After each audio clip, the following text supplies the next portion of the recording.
Andan las aguas agitadas hoy en el Congreso de los Diputados porque Podemos, que llevaba demasiado tiempo en segundo plano, ha recuperado el protagonismo y por unas horas tiene la sartén por el mango. El decreto sobre el embargo de armas a Israel y la ley de movilidad sostenible se votan hoy y los morados disfrutan de su momento de gloria. Después de meses de titulares acaparados por Junts y las exigencias de Carles Puigdemont, hoy los focos se giran hacia Ione Belarra y sus compañeros. Son los que deciden si el gobierno de Sánchez respira tranquilo o pasa un mal rato.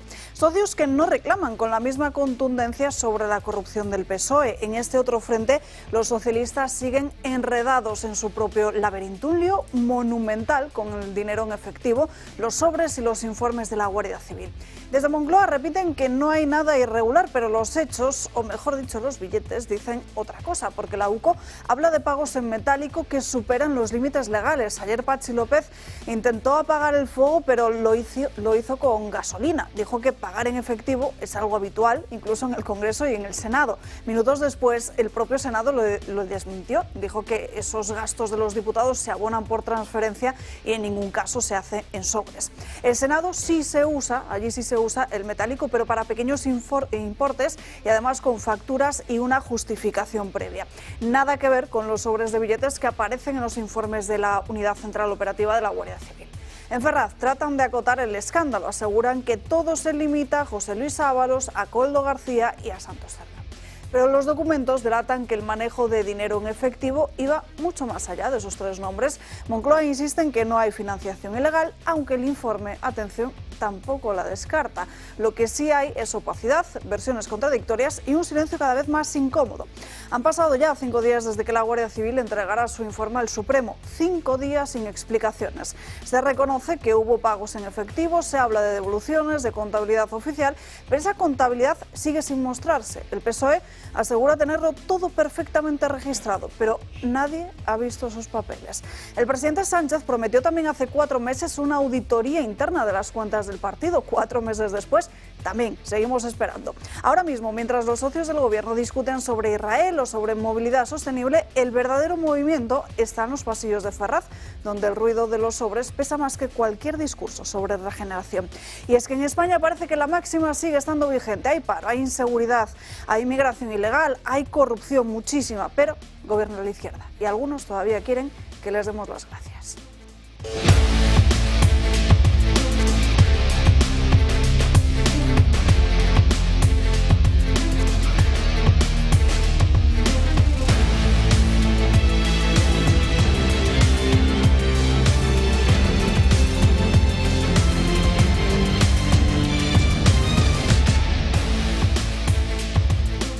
Muy buenos días, hoy es 8 de octubre, celebramos en el santoral del día de hoy, Santa Pelagia. Muchísimos asuntos encima de la mesa, no solo de ese lío acerca de la financiación ilegal en el Partido Socialista hablaremos hoy, sino que también tendremos que poner el foco en lo que ha sucedido y en lo que está sucediendo en estos momentos en el Congreso de los Diputados, pero también miraremos hacia fuera de nuestro país, concretamente lo que está sucediendo en Francia. Todo parece indicar que la situación de tensión se han calmado un poco los ánimos y parece que se va a evitar ese posible adelanto electoral. También les contaremos ese intento de asesinato a Daniel Noboa, hablaremos de Israel y de muchos otros asuntos. Así que quédense con nosotros a lo largo de esta mañana aquí en Dando Caña, que comenzamos saludando a Josep María Francas. ¿Qué tal? Muy buenos días. Bien, pues mira, estoy esperanzado porque este país funciona muy bien y a ver, y lo que pasa es que los medios de comunicación, sobre todo nos dedicamos a cosas muy chorradas y no lo importante.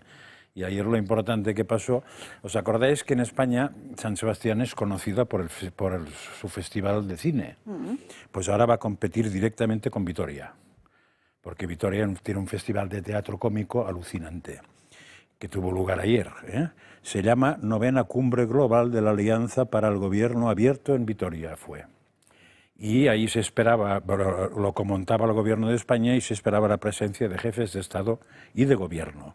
Pedro Sánchez tuvo una participación que es la que me ha dado a mí esperanzas, que ya es muy interesante ver cómo empieza, porque empieza diciendo, el saludo es, señor primer ministro de Cabo Verde, señor Lehendakari, ministros y ministras, y entonces ya pasa al alcalde de Vitoria y tal. Claro, los ministros y ministras son muchos, porque hay la ministra de Albania, y nadie más.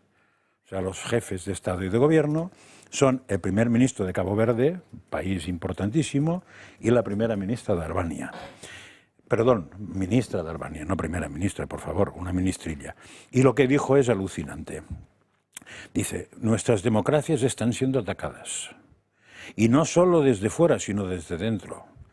Por primera vez en décadas, la democracia retrocede en lugar de avanzar en el mundo. Y fíjate que todo eso no lo hemos comentado nosotros, ¿eh? Fuerzas internas que no pueden disimular su desprecio profundo por lo que representa la democracia, el Estado de Derecho y las libertades ciudadanas. Hay quien habla de fatiga de la democracia, ¿eh? Por eso, y ahora viene lo fundamental, y eso lo del teatro ayer, el compromiso del Gobierno de España siempre ha sido claro.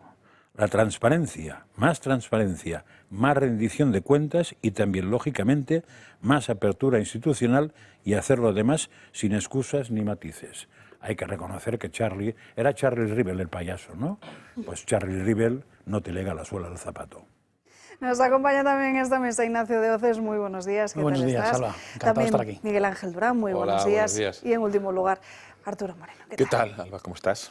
Pues empecemos repasando un poco la situación meteorológica que tenemos en nuestro país, porque la EMET, la Agencia Estatal de Meteorología, ha elevado en estas últimas horas el aviso a nivel naranja por lluvias, tormentas y fenómenos costeros. Un nivel máximo de aviso para hoy martes y también para mañana. Sí que es cierto que no va a ser como la semana, como esa dana que se vivió en la Comunidad Valenciana, pero sí que van a dejar, se van a producir precipitaciones abundantes en estas próximas 48 horas que van a recordar a las de la semana pasada, aunque esperemos que para este fin de semana los cielos comiencen a despejarse de cara a la celebración del Día de la Hispanidad, del 12 de octubre. De hecho, en Zaragoza el ambiente ya es del todo festivo, comienzan a prepararse en sus calles. De hecho, hay ya muchos que aprovechan para hacer una visita a la Basílica del Pilar, e incluso también muchos zaragozanos están disfrutando de jotas aragonesas, como podrían ver en las imágenes que les queremos mostrar, pero que no les estamos mostrando en estos momentos. Pero en fin, cambiamos ahora de asunto, nos vamos ya hasta la Comunidad de Madrid con esa trágica noticia que conocíamos en el día de ayer y en estas últimas horas. Además, se ha podido confirmar que los efectivos del Cuerpo de Bomberos han conseguido rescatar los cuerpos sin vida de esas 4 personas que habían desaparecido en el derrumbe de este edificio en el centro de Madrid, un edificio que estaba en esos momentos en obras y en reformas, iba a convertirse en un hotel de lujo. Parece que la última planta fue la que se vino abajo y la que se llevó por delante la vida de esos 3 obreros y también de la encargada de las obras que se encontraba en el interior. En estos momentos están trabajando en la investigación de por qué, para esclarecer qué es lo que ha sucedido. Nosotros ahora estamos hoy comprobando con policía científica todo el edificio, cómo ha quedado, cómo estaba, lo que hemos visto, lo que hemos hecho, para que ellos puedan hacer un informe y una investigación. Tenemos que quedar después con control de la edificación y con la propiedad para poder ver con ellos, con los técnicos, quién se responsabiliza técnicamente del resto de trabajos que quedan por hacer. Y abrimos ya página política porque en estas últimas horas hay un momento de la prensa vivido con Óscar Puente, con el ministro de Transportes, que está dando mucho de qué hablar a través en las redes sociales. Señor Puente, el portavoz del Partido Socialista reconocieron que los pagos en efectivo son... Por favor, no me toques, no me toques. No me toques. No metas la mano. No haga nada, no he hecho nada. Bueno, esto ha generado reacciones, como les digo, a través de las redes sociales, y precisamente Alberto Núñez Feijóo, el líder del Partido Popular, era uno de los que comentaba esta situación a través de X. Si un ministro de mi gobierno tratase así a cualquier ciudadano, le cesaría de inmediato. Educación y cortesía es lo mínimo que se le puede pedir a un dirigente político. A lo que Óscar Puente no solo no pedía perdón, sino que incluso se venía más arriba asegurando: ¿qué vas a cesar tú si no has sido capaz incapaz de cesar al que retozaba en el Ventorro mientras 229 personas se ahogaban. Miserable, una clara referencia a la Comunidad Valenciana, a Carlos Mazo, aunque sin embargo las encuestas, veamos qué es lo que dicen, si a día de hoy se produjese un escenario de repetición electoral en esta comunidad autónoma, aunque como saben desde Génova 13 parece, y todo parece indicar que están preparando un superdomingo electoral, pero que sin embargo la Comunidad Valenciana no entraría dentro de esa jornada de comicios. Partido Popular ganaría las elecciones, sí que notaría un cierto castigo, fíjense, de los 40 escaños que tiene en estos momentos, pasaría a los 34, el Partido Socialista se mantendría y los que se subirían de forma brutal serían los de Vox, que conseguirían 6 escaños más que en las últimas elecciones autonómicas del año 2023. Como les digo, sí que tiene un efecto lo que parece ser la gestión de la DANA en la Comunidad Valenciana de cara al Partido Popular, aunque no sale del todo mal parado, Arturo. Bueno, vamos a ver, ¿la encuesta de quién es, por cierto? La encuesta es de Es Diario.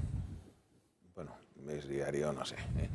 Es decir, hay que tener mucha cautela, ¿no?, en el prestigio o no prestigio de las casas que hacen las encuestas, ¿no? Es decir, yo como ciudadano que está al margen de la vida de los políticos, de los partidos políticos, y vengo en esa condición, bueno, yo lo que me limito es a comentar lo que me parecen las cosas. Yo, desde el punto de vista de lo que es la responsabilidad política, es difícil dar consejos cuando el presidente de una comunidad autónoma, independientemente de las personas que fallecieron, es decir, y de quien yo creo que hay una responsabilidad política muy clara del gobierno que tenía que haber con los medios en un hecho excepcional, como es una especie de ciclogénesis explosiva, ¿no? Lo que pasó fue un fenómeno meteorológico muy importante y difícil incluso con medios de poder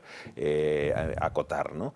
Pero en cualquier caso lo que tiene que estar siempre un político es en su sitio, es en su sitio, y lo siento, que si no estás en tu sitio no valen ningún tipo de excusas, ¿no? Había que estar al frente del mando, había que estar con la gente, había que estar en el centro operativo, había que tomar decisiones y no se hizo.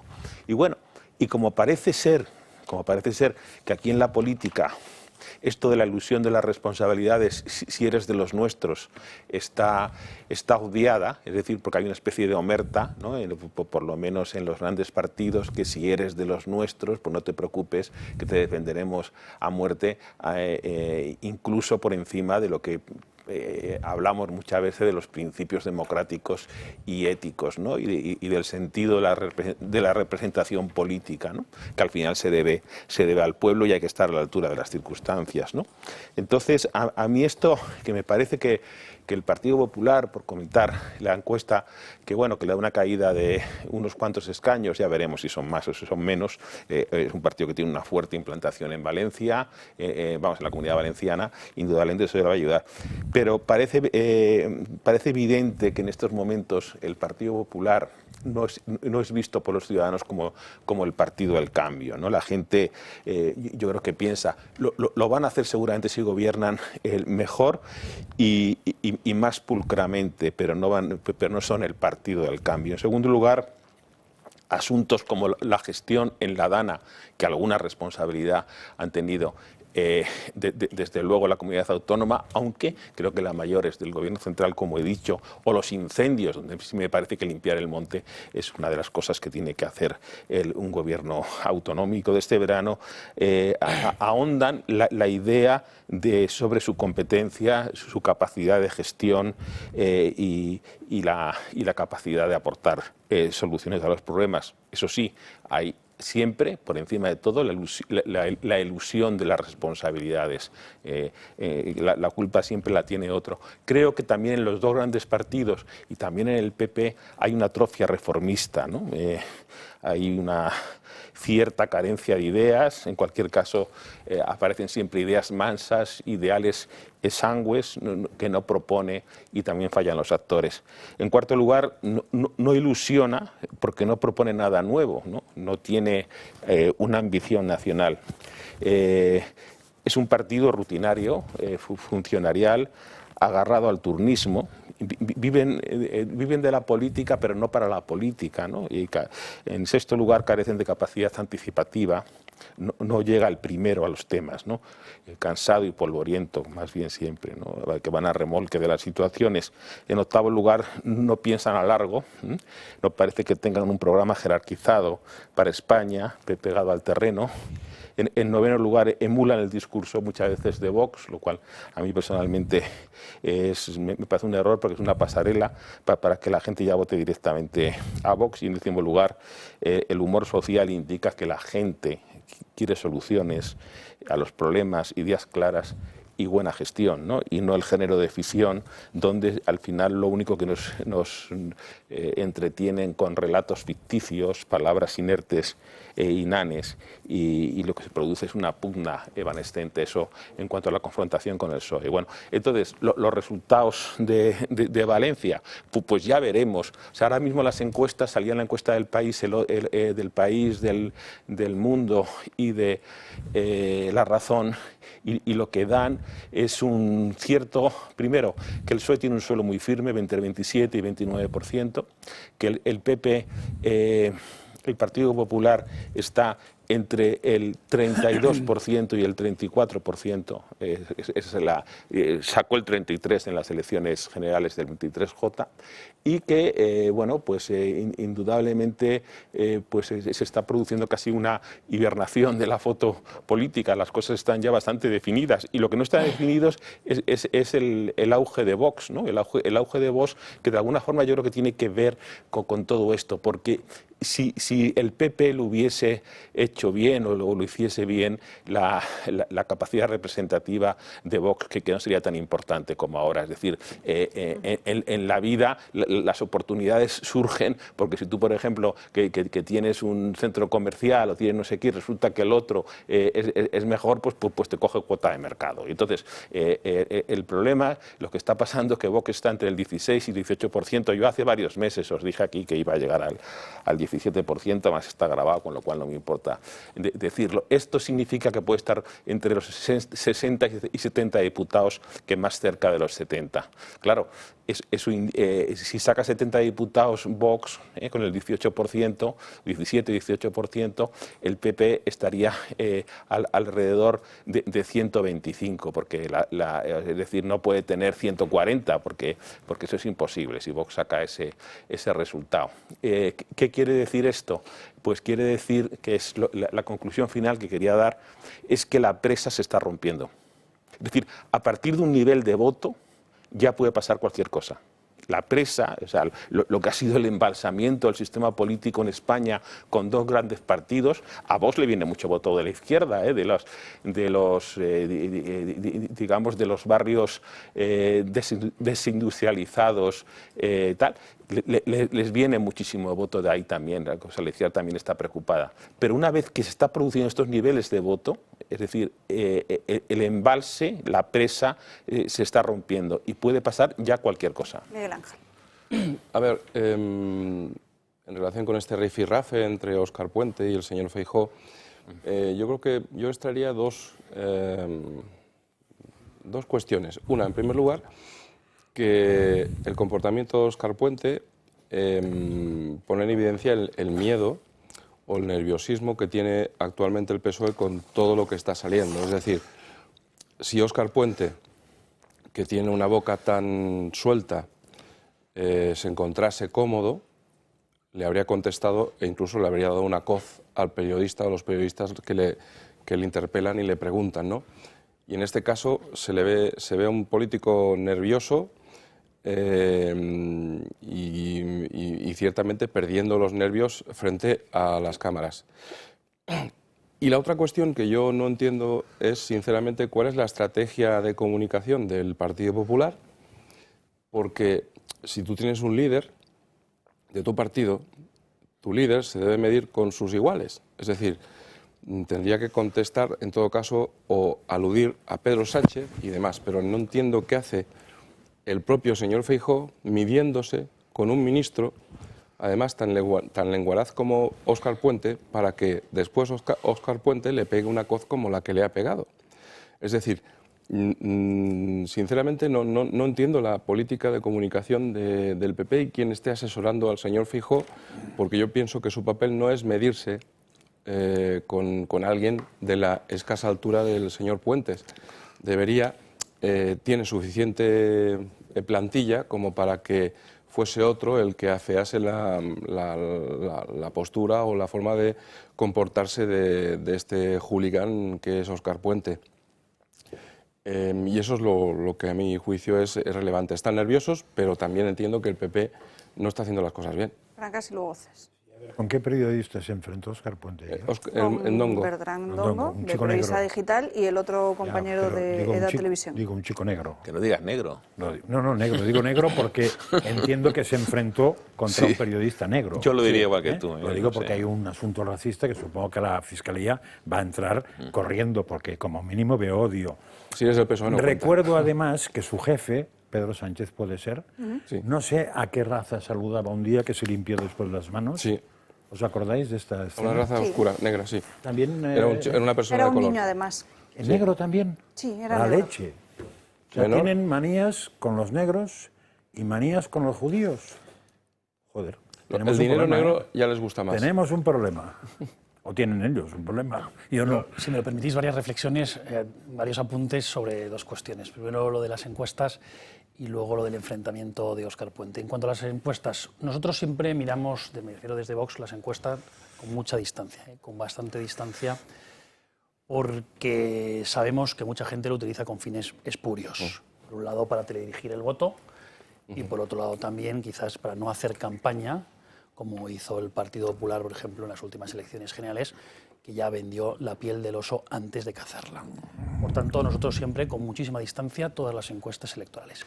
No deja de ser cierto que es una tendencia y nosotros notamos ese calor y ese cariño por parte de los españoles allá por donde va, por ejemplo, Santiago Abascal.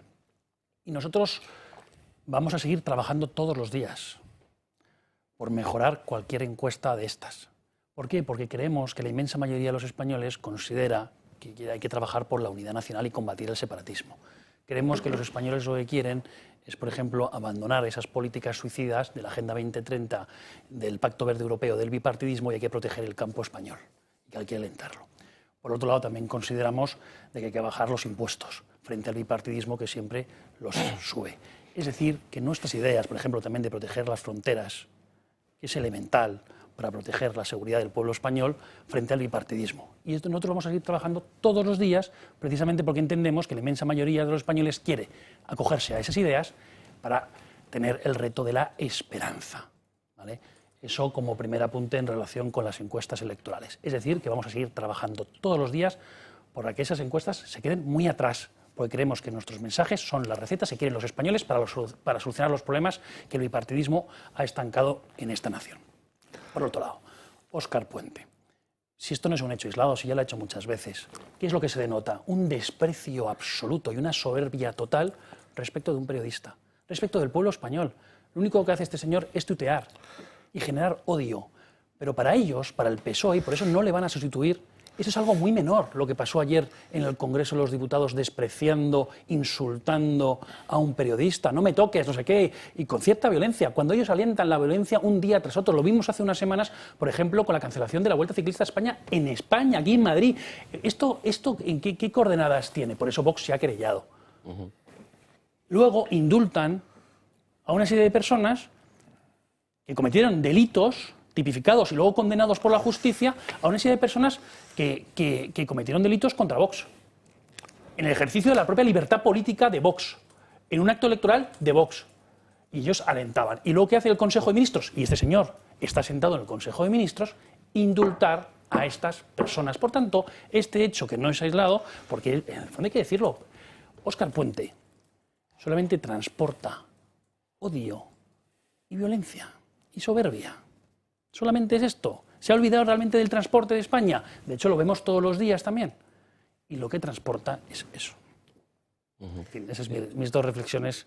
Sí. Último comentario de Arturo. Sí, vamos a ver, estoy de acuerdo con Óscar Puente. Este señor, no sé, parece un orangután que podía doblar el turno de portero de noche con Koldo en alguna discoteca, pero desde luego no parece un ministro, no tiene la educación suficiente.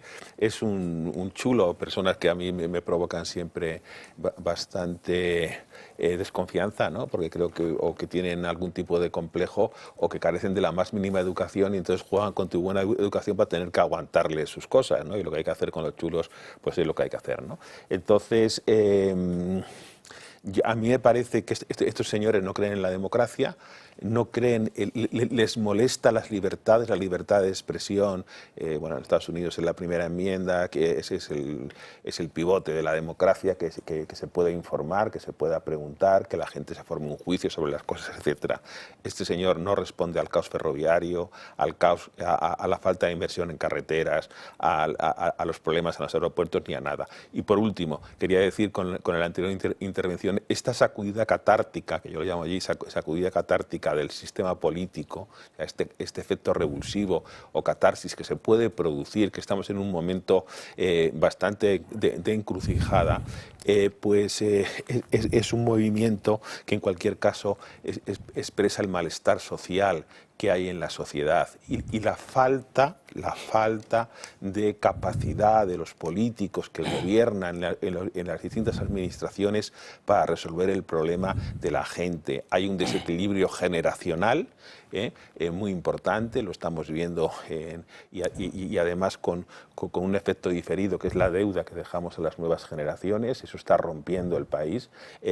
La gente, los jóvenes votan 25 veces, o sea, por ejemplo, la encuesta daba el otro día que estaba estratificada que hasta los 44 años Vox era el partido más votado de España, 18 a 24, de 25 a 34, y luego hasta los 44 años. Y luego empieza ya el voto de los dos grandes partidos, especialmente el del Partido Popular. Pero hay una ruptura generacional muy fuerte. La gente piensa que van a vivir peor que sus padres, que no pueden adquirir vivienda, que el coste de la vida, que tienen sueldos muy bajos a pesar de que han estudiado, tienen buena formación, etcétera, y ese descontento. Pero digo que los jóvenes votan 25 puntos menos que los mayores. Si se produce verdaderamente una revolución y los jóvenes van a votar, el mapa cambiaría muy sustancialmente, es lo que quería decir. Perdóname por haberme pasado de tiempo.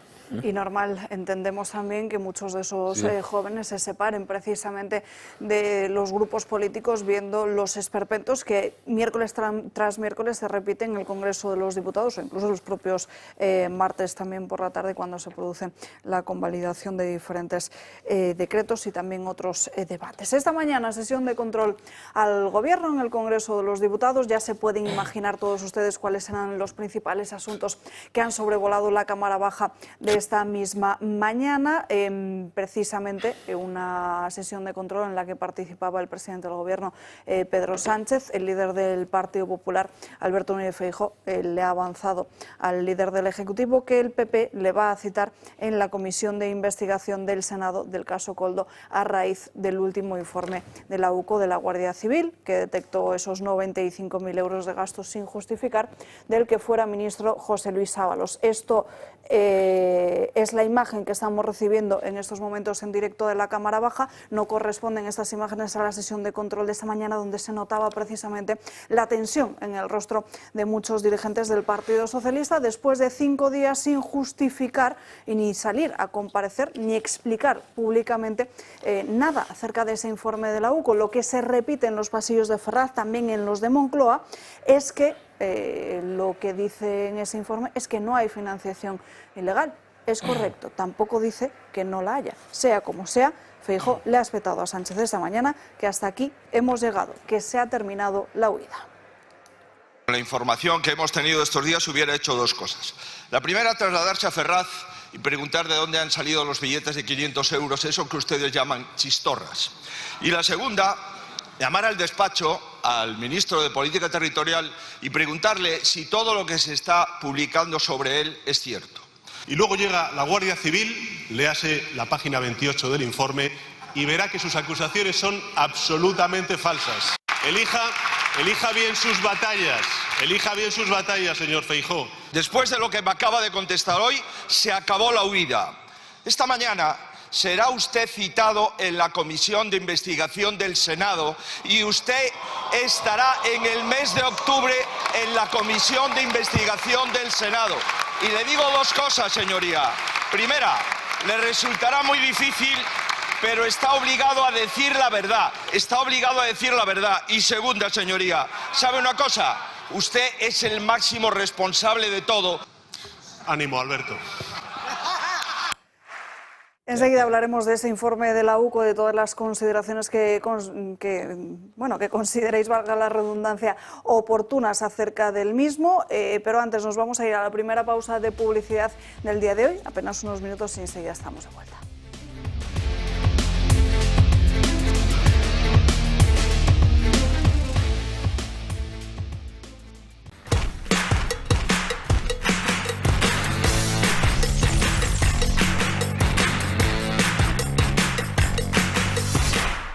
Vale que lo compres online con lo último en ordenadores. Vale que lo pagues con el reloj. Vale que te lo traigan a casa con un drop. Y que lo conserves en un frigorífico No From, Digital Fries, no sé cuántos. Vale que convoques a la fiesta con la app más moderna. Bien, muy bien, me lo estoy pasando genial. A este le traes sin cuidado, igual que a este. Ellos a lo suyo, a ser lo que han sido siempre. Un exquisito jamón cocido y un exquisito fuet. Yo soy de 1954. 1954 del Pozo. Que lo bueno nunca cambie. ¿Por qué renunciar a la casa del futuro si hoy puede ser tu presente? Vive en una ubicación privilegiada, Boadilla del Monte, con espectaculares vistas del Parque Regional del Río Guadarrama. Casa geosolar de carbono positivo de Grupo Index. 31 viviendas unifamiliares pareadas con parcela privada, 100% personalizables, de la distribución a los detalles, con geotermia y con placas solares. Ahorra hasta un 70% en las facturas energéticas. Diseño de interiores incluido. 350 metros cuadrados construidos y hasta 500 metros cuadrados de parcela privada. No dejes de vivir ahora tu sueño del futuro. Residencial Prado Chico. La casa del futuro, mejor desde hoy. GrupoIndexMadrid.com 655 33 89 82. Ellos a lo suyo, a ser lo que han sido siempre. Un exquisito jamón cocido y un exquisito fuet. Yo soy de 1954. 1954 del Pozo. Que lo bueno nunca cambie. La hispanidad, raíces, identidad y futuro. Nuestra historia es un legado que merece ser defendido. La hispanidad es orgullo, cultura y unidad. Es identidad, memoria y futuro. Tienes una cita en Barcelona con grandes pensadores y defensores de la hispanidad. Marcelo Gullo, Fernando Paz, José Javier Esparza y Julio Ariza. Será el jueves 16 de octubre a las 19:30 horas. Llámanos, entra en la web o escríbenos un correo electrónico y te informamos. Plazas limitadas. 7 de la mañana, 6 de la mañana en Canarias. Bienvenidos a Mañanas en Libertad. Escucha este programa cuando y donde quieras. No importa si te perdiste el directo, porque lo tienes completo en podcast. Encuéntranos en iVoox, Spotify, Amazon Music y Apple Podcasts. Radio Libertad, a un clic de distancia. Conéctate y vive la libertad en tu radio.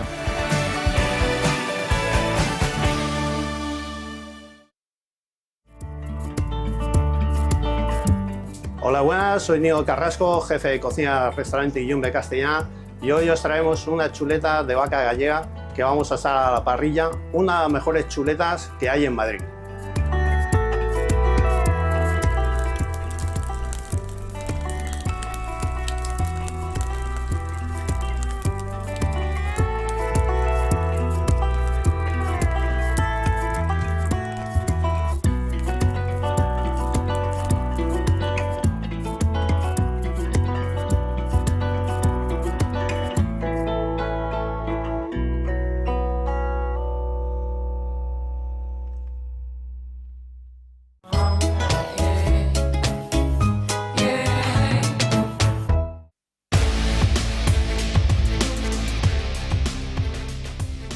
Ya estamos de vuelta en Dando Caña, pasan 3 minutos de las 12:30 del mediodía, 11:30 en Canarias. Abrimos ahora unos minutos para el Club de Amigos.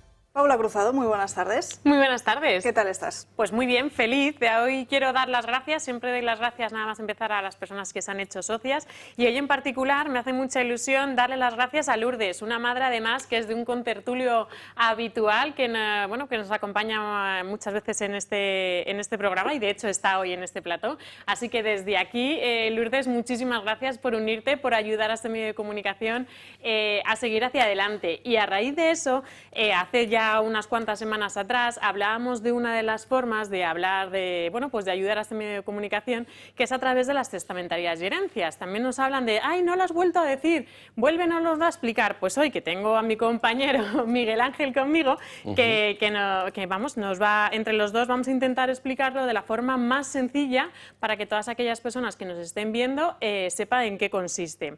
Además, cada vez lo está haciendo más gente. Hay 3 formas muy fáciles de incluir a la Fundación en su testamento. Una es coheredero, ¿verdad? Correcto. ¿En qué consiste? Consiste en que una parte, es decir, en el testamento se establece que una parte de tu patrimonio, es decir, de la herencia, pasará a la Fundación y otra, la que tú decidas, y cumpliendo con las reglas legales, pasa a los herederos, a tus propios herederos, en la forma en que tú decidas. Y eso no perjudica nunca al heredero, es decir, no supone ninguna carga para el heredero en absolutamente nada. Es sencillo. Es un porcentaje de tu patrimonio. Correcto, es un porcentaje e incluso puedes establecer que ese porcentaje se pague pues con un bien concreto si tú quieres, o bien un porcentaje o bien un concreto bien.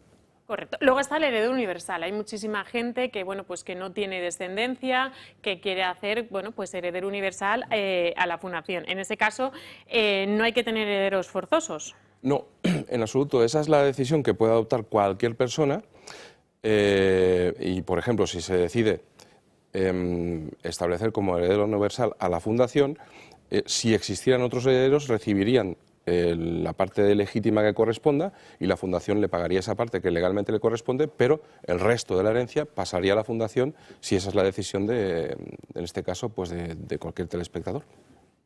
Correcto. Y luego, la última forma, que yo creo que es una de las que mucha gente lo está haciendo para nuestra Fundación, es un legado, que es de un bien concreto, ya sea un inmueble, sean joyas, sean unos ahorros, ¿no?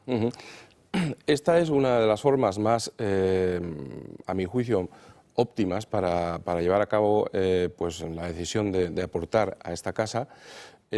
¿Por qué? Porque cuando tienes herederos, lo que haces es establecer que, bueno, tus herederos te heredan en el total de tu patrimonio, a excepción de aquello que decides aportar a la Fundación. De forma que señalas un concreto bien, legas ese concreto bien y queda claro lo que va a pasar a la Fundación, es decir, cuál va a ser tu aportación, y el resto queda para tus herederos. O sea, de esa forma queda todo absolutamente claro. ¿Y qué diferencia hay entre coheredero y legado?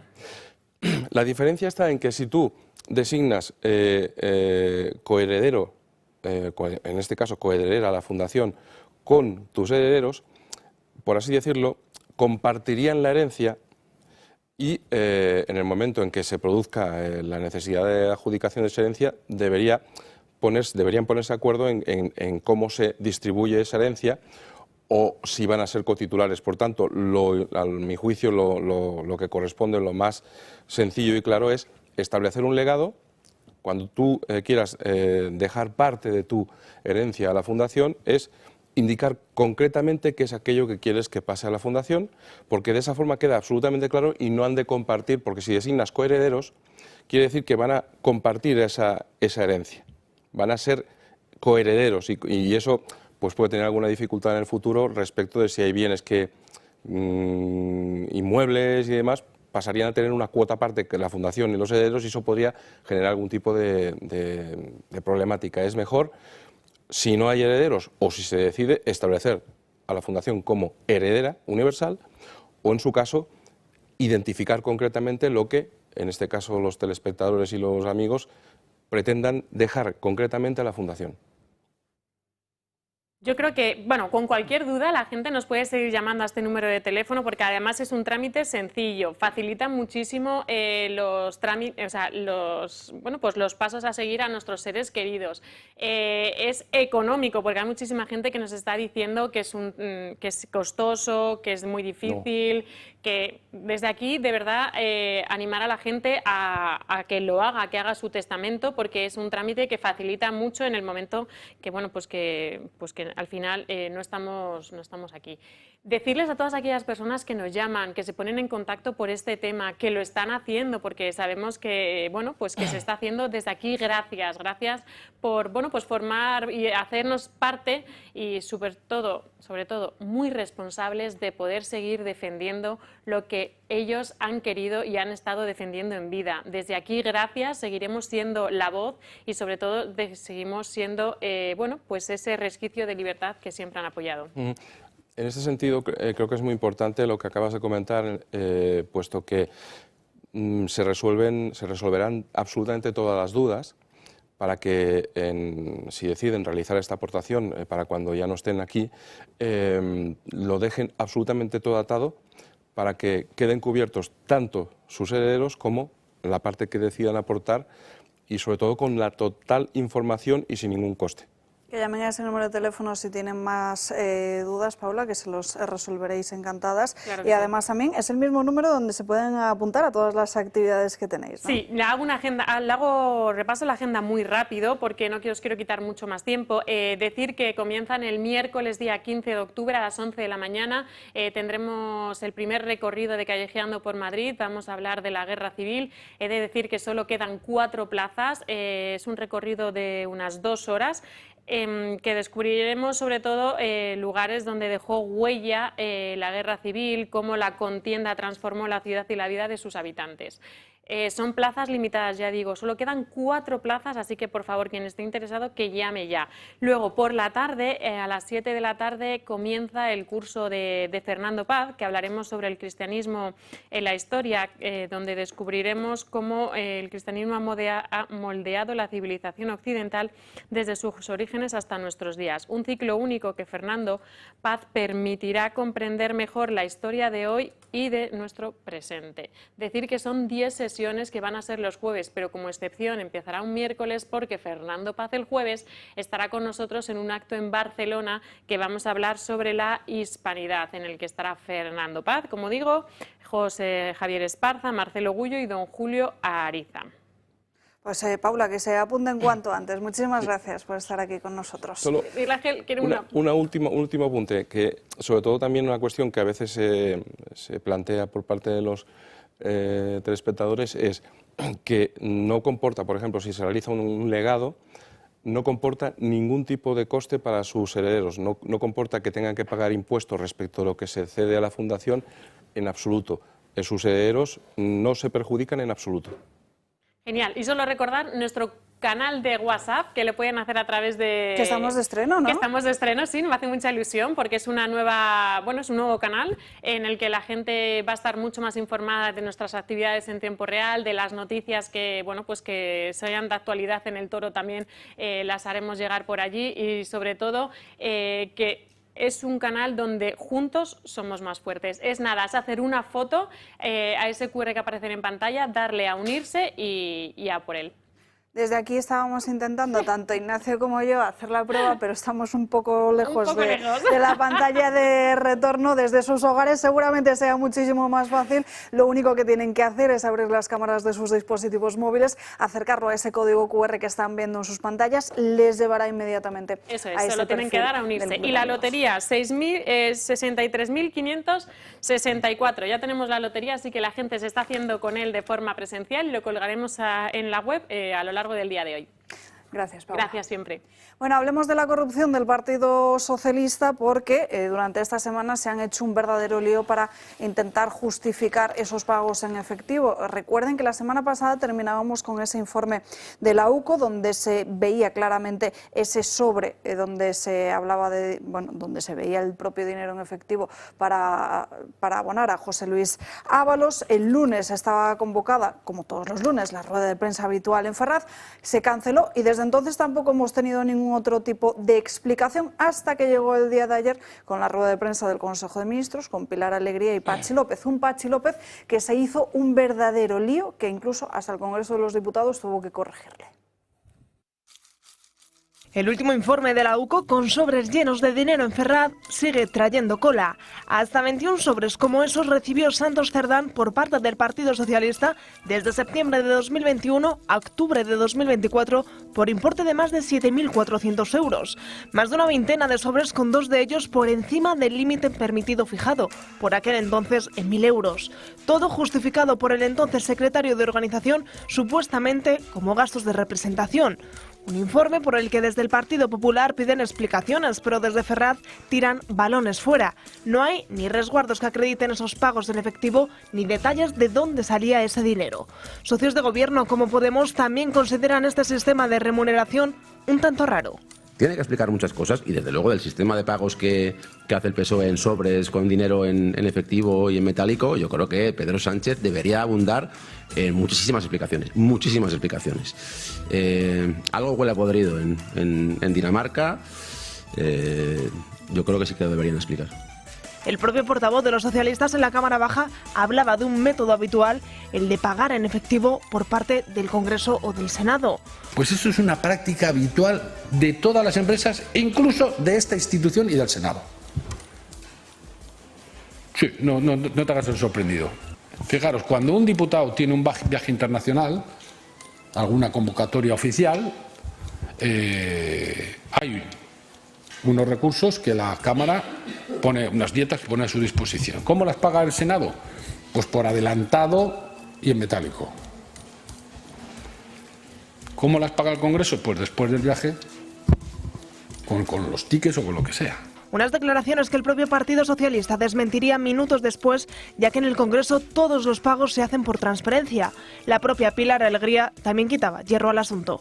Pagar en metálico frente a ticket, frente a gastos realizados, es una práctica que se hace en partidos políticos y en empresas. Ahora la UCO investiga 84 pagos en efectivo del Partido Socialista a Santos Cerdán por un total de más de 30.500 euros. A lo que se aferran los socialistas es a la idea de que dentro de los sobres había céntimos y nunca aseguran hay mordidas con decimales. Bueno, esa es la justificación que se da. Desde luego ayer conocimos, gracias a Patxi López, que el Partido Socialista es el único grupo político que hace esos pagos en efectivo, pero desde luego parece que se equivocaba desde luego con ese argumento, y desde Moncloa han dado orden de silencio para evitar precisamente que nadie pueda meter la pata, como hizo ayer el propio Patxi López. Ignacio. Se equivocaba de argumento, pero debe ser una práctica habitual por parte de la mesa del Congreso de los Diputados, con mayoría del PSOE, con Sumar y con todos los separatistas, hacer esto. De hecho, Patxi López, como hace unos instantes me recordaba un contertulio aquí hoy, es que fue presidente del Congreso de los Diputados, entonces a lo mejor no está en el argumentario, pero debe ser a lo mejor la práctica habitual por parte de estos señores. Es que todo el entramado del Partido Socialista es sórdido y es totalmente obsceno. Y es verdad que nosotros en el Congreso de los Diputados planteamos muchísimas veces esta cuestión de la corrupción. Y hoy el diputado Feijóo ha dicho que va a comparecer Sánchez en la Comisión Koldo del Senado. Bueno, pues Vox exigió en mayo del 2024 ya la comparecencia de Pedro Sánchez en dicha comisión. En los trabajos que ha ido realizando esa comisión nunca se ha puesto en el orden del día precisamente esa petición de Vox para que Pedro Sánchez compareciera. Y hoy ha dicho Feijóo que quiere que comparezca, es decir, omitiendo durante más de un año esa petición por parte del grupo parlamentario Vox. Y ya hay muchos titulares de algunos medios de comunicación que están recogiendo eso como una novedad, cuando Vox lo exigió. Cuando Vox exigía esto, la comparecencia de Sánchez y de Begoña Gómez, el diputado Feijóo, el presidente del Partido Popular, decía que no era su estilo y que no quería que comparecencia de incluso la propia mujer del presidente del Gobierno. Hoy hay muchos medios de comunicación que intentan hacer ver que el Partido Popular está intentando luchar contra la corrupción del Partido Socialista. Y quiero recordar a todos los telespectadores que quien sí se querella, quien sí está en todas las acciones judiciales contra este Gobierno es Vox. Y quien nunca está, o casi nunca está, es el Partido Popular. Porque el Partido Popular tiene la costumbre de pronunciar palabras muy grosas, duras, en las sesiones de control de los miércoles, por la mañana, pero luego por la tarde ya le está ofreciendo pactos al Partido Socialista. Y lo hemos visto también, por desgracia, una y otra vez a lo largo de esta legislatura, con la inmigración ilegal. Por ejemplo, por poner un caso muy puntual que también fue determinante para que nosotros saliéramos de los gobiernos regionales en los que estábamos. Es decir, porque el bipartidismo es ese tapón que impide el gran proyecto nacional para España y que Vox quiere ser el adelantado en esa situación. El Partido Popular es la oposición que no se opone a ninguna de las medidas que luego implementa el Partido Socialista y que luego siempre conserva y mantiene el Partido Popular.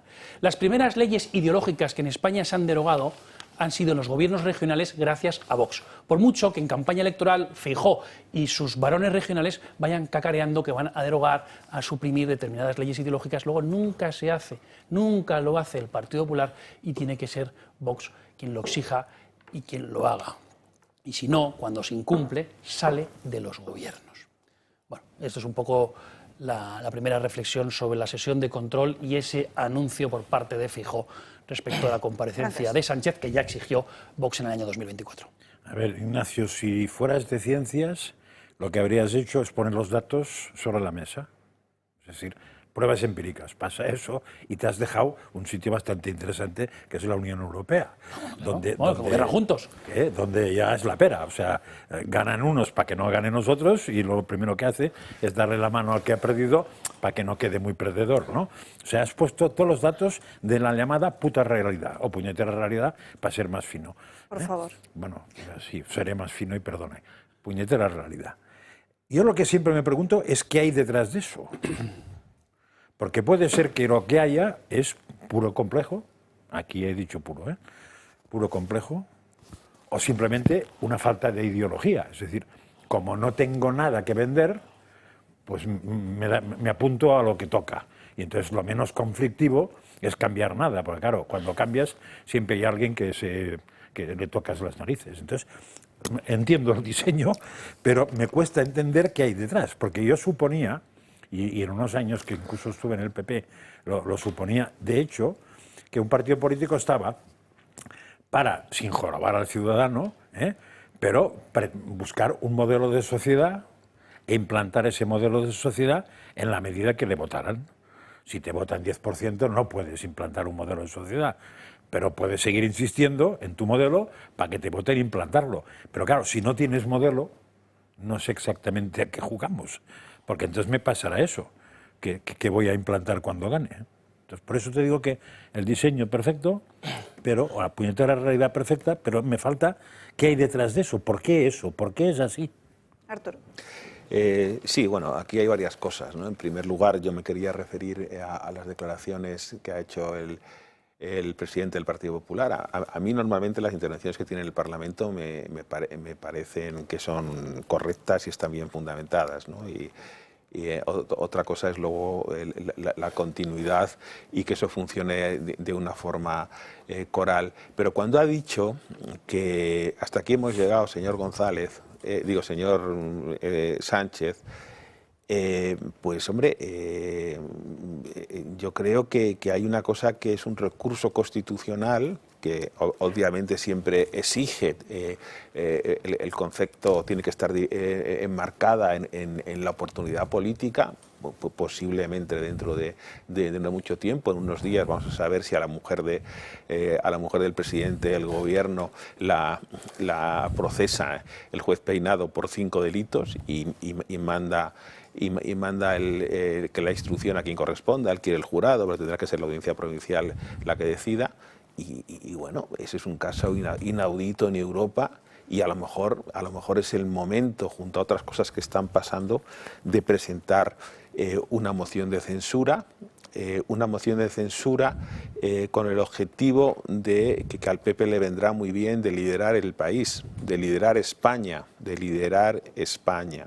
y mostrar por un lado los apoyos que tiene este gobierno y los cómplices que tiene, es decir, que además ya incluso en algunas encuestas ya se empieza a ver que pierden escaños, y la parálisis que hay en el país y cómo han usurpado las instituciones y han abusado del poder en beneficio propio, bueno, y muchas más cosas. El contenido de la moción habría que pensarlo bien, aunque me parece que hay muchísimos argumentos, ¿no? Y eso es hacer política. Eso es, antes decía que es que faltaba capacidad de anticipación. Claro, es que cuando se habla de que el sistema político, la gente tiene la sensación, y sobre todo los jóvenes, de que hay una crisis del sistema político porque hay un agotamiento, es decir, hay una ausencia también de solución a los problemas de la gente, pero en las distintas administraciones, ni se soluciona el tema de la vivienda. Luego resulta que no hay electricidad, es decir, que se quiere instalar aquí en un centro de datos de una gran empresa americana y resulta que no puede ser porque no hay electricidad, porque no se han hecho la previsión, la política es prever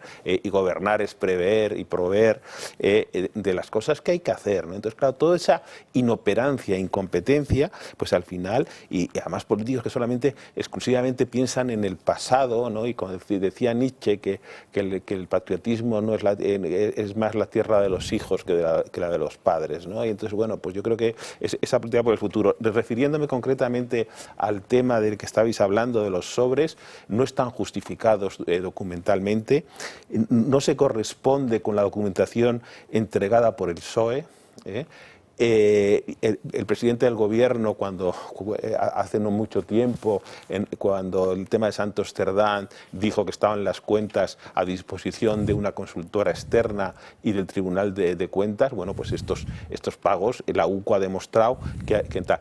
Muy relevante decir que esto viene del año 2019, es decir, que ya un año después de la persona que presentó la moción de censura contra el Partido Popular, hablando de honradez y que había que volver otra vez a la decencia, que era el señor Ábalos, ya se estaba llevando a través de Koldo pues varias chistorras a su casa, como dicen ellos, ¿no? Es decir, por supuesto, no hay elusión de responsabilidades políticas, nosotros, pero esto es que lo tienen que demostrar. Estas son cosas que se inventa la oposición. Nosotros no somos responsables absolutamente de nada.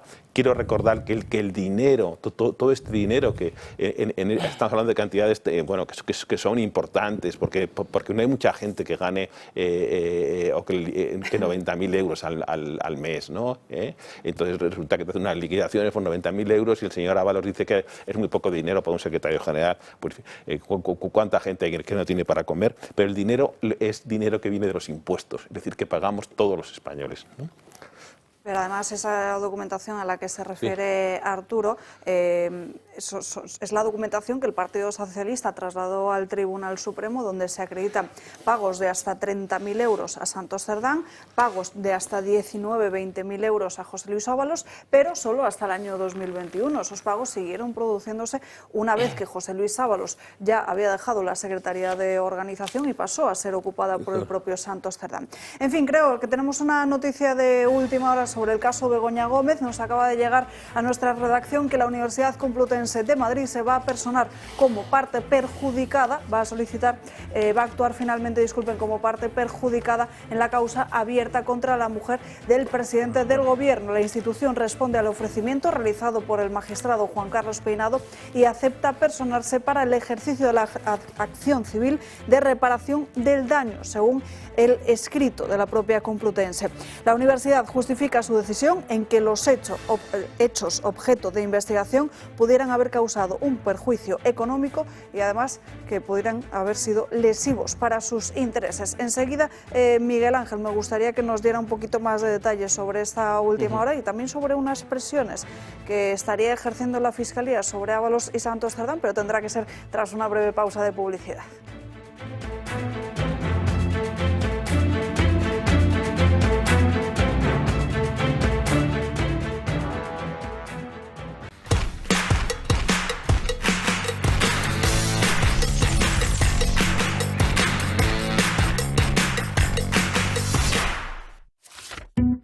Vamos a poner los puntos sobre las IES.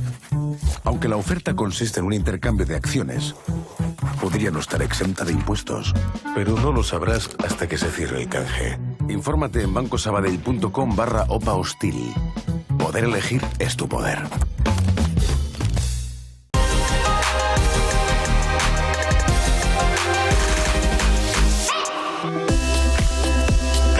En Recomendaciones del Toro les hablamos de Mínimo, una prenda única y exclusiva, patentada en España y fabricada en Portugal. Creada y diseñada por expertos en moda, permite integrarse de una manera original y sencilla con la ropa que lleves, aportando un toque elegante y estiloso. Mínimo usa los mejores tejidos en su fabricación para que te sientas en el mismísimo paraíso en los días de frío, manteniendo tu cuello protegido, calentito y sin ningún picor. Mínimo, con una larga trayectoria familiar en el mundo de la moda, decidió transformar una pequeña tienda de ropa de temporada en un producto único y exclusivo, adaptado a las últimas tendencias de moda. Mínimo es elegancia, comodidad, sencillez. Para descubrir esta increíble prenda en persona, visita sus puntos de venta o entra ya en la web necminimo.com. Descubre cómo Mínimo puede convertirse en el complemento perfecto para tu estilo. Ven a descubrirnos a la Gran Vía de Majadahonda, junto al famoso Mercadillo, un pequeño pero acogedor rincón donde podrás disfrutar de una deliciosa taza de café, nuestra repostería casera o tomarte el aperitivo con nosotros y probar la empanada gallega más rica de Madrid con un delicioso vermú de naranja. Mantente informado de nuestros talleres y actividades, presentaciones de libros, lecturas dramatizadas, conciertos íntimos a la luz de las velas. Reserva tu mesa o haz tu pedido ya a través de nuestra web www.minimocafé.com.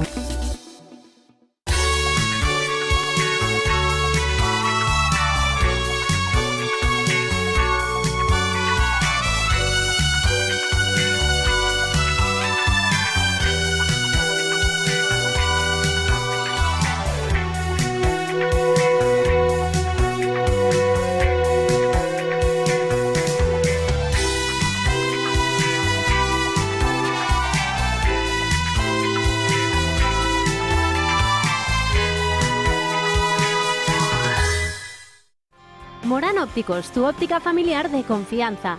Con un gran equipo de profesionales ópticos optometristas, ofrecen a sus pacientes la mejor solución a su problema visual con ayuda de la mejor tecnología. Cuidamos de tu salud visual y auditiva. Además, cuenta con un gabinete audiológico cuyo objetivo es mejorar la comunicación y la calidad de vida de las personas con problemas de audición. Todos los socios del Club de Amigos tienen unas ventajas y descuentos sorprendentes. Ponte en contacto con Morán Ópticos, tu óptica de confianza. Te esperamos.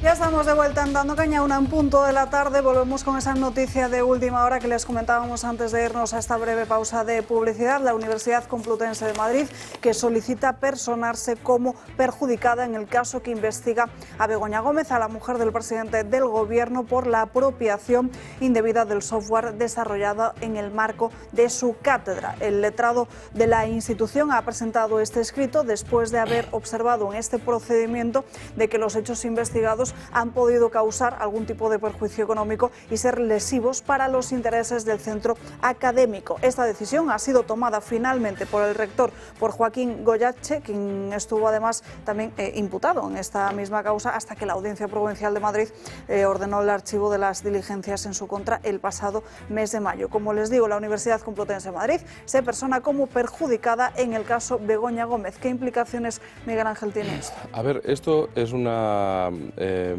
muy mala noticia para doña Begoña Gómez. ¿Por qué? Porque que precisamente la institución que organizó la cátedra para que tú ejercieras de lo que no eres, que en este caso es de prácticamente catedrática en no sé qué, finalmente esta universidad no tenía más remedio que también considerarse como perjudicada, por cuanto es que esta señora, después de conseguir que determinadas empresas del IBEX aportasen medios y fondos y un dineral en la consecución de un software que nadie sabe para qué sirve, después esta señora lo inscribe y lo pone a su nombre, a su exclusivo nombre, al nombre de la sociedad que ella también había constituido con el mismo nombre que el software y que la cátedra. ¿Qué ocurre? Esto supone desde el punto de vista penal una carga sinceramente, pues que tiene, a mi juicio, esencial, por cuanto no es lo mismo comparecer ante un tribunal, ante un acto de juicio, en el que no hay, entre comillas, víctimas o perjudicados, que por el contrario, que ese perjudicado reclame la correspondiente indemnización y responsabilidad civil del delito por el que se te acusa. Señalar, dicho esto, porque con anterioridad quería haber comentado un poquito, si me permitís, en relación con la operativa que describe la Guardia Civil respecto del dinero en efectivo del PSOE y Koldo y Ábalos. Porque creo que es interesante. Es decir, ¿qué es lo que la Guardia Civil hasta ahora sostiene?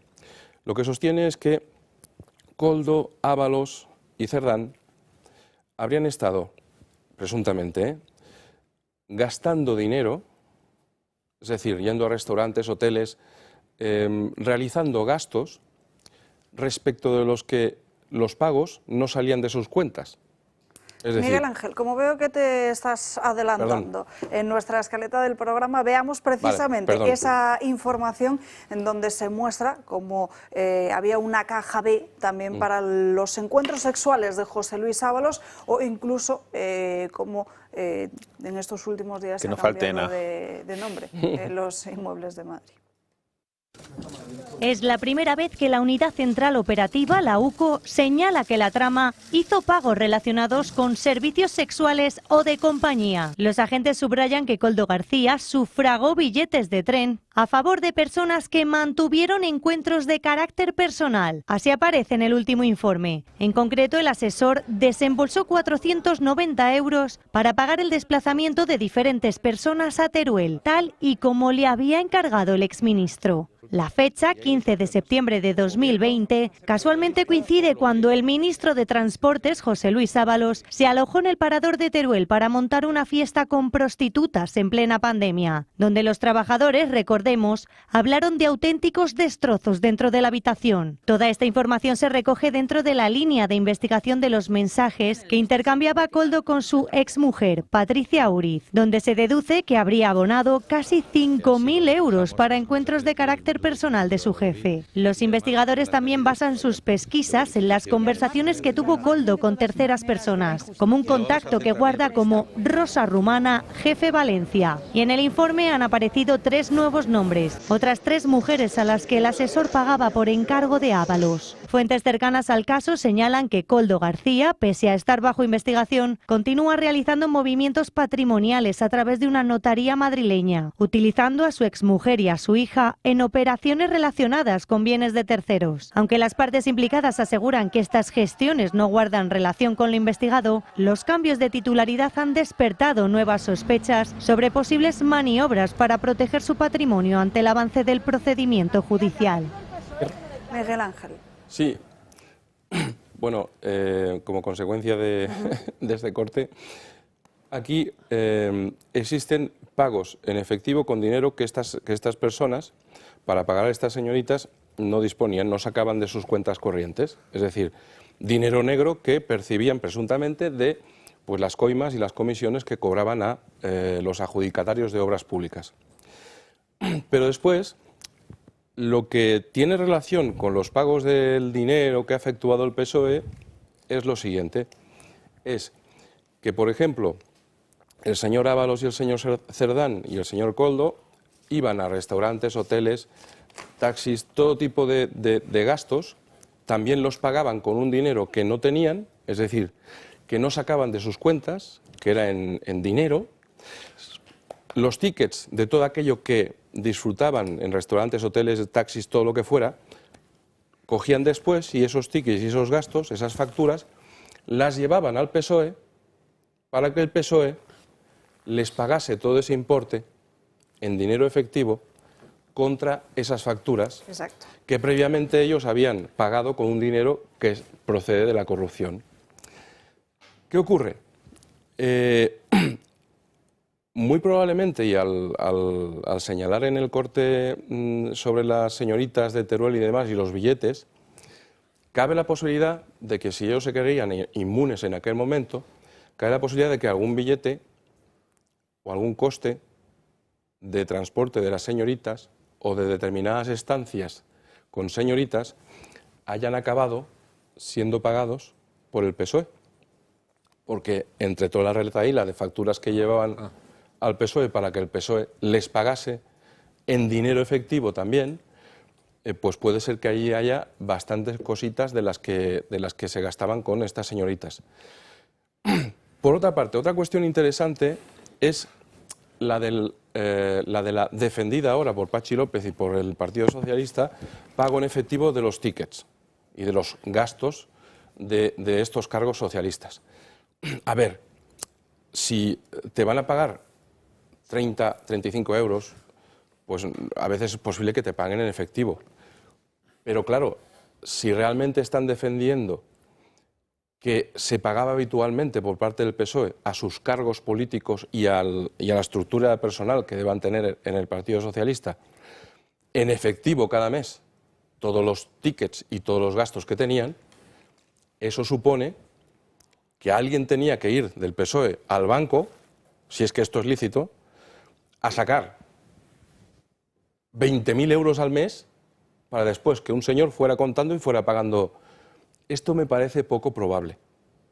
Por tanto, en términos contables y de auditoría, sería interesante verificar en la contabilidad del PSOE la cuenta de mayor de lo que se llama la caja. ¿Qué quiere decir? La caja es la cuenta en la que el dinero que sale del banco se apunta que sale del banco a caja, tienes un saldo y ahí vas pagando cosas. Entonces, habría que ver la cuenta de la caja del PSOE. Si esa cuenta de la caja es la que precisamente nos está enseñando a la opinión pública, a pesar de que se esté hablando de ella. Ahí está, esa es porque, claro, la cuestión está en que si fuera cierta la versión del PSOE, el saldo de esa cuenta contable de caja habría sido bastante relevante en términos económicos en determinados momentos. Es decir, alguien tuvo que estar manejando dinero y, sobre todo, alguien, si esto es lícito, tuvo que estar sacando muchísimo dinero del banco, de la cuenta corriente del PSOE, para pagar en efectivo todas estas cuantías. Nerviosismo hay desde luego porque parece que desde diferentes entornos jurídicos en Miguel Ángel se está presionando al propio José Luis Ábalos y también a Koldo García para que hagan cuanto antes un pacto con la Fiscalía y declaren la próxima semana en el Tribunal Supremo declarándose como culpables para así, dentro de lo que es la estrategia de Ferraz, pues que el caso Koldo se quede acotado precisamente solo a 3 personas, Koldo, Ábalos y Santos Cerdán.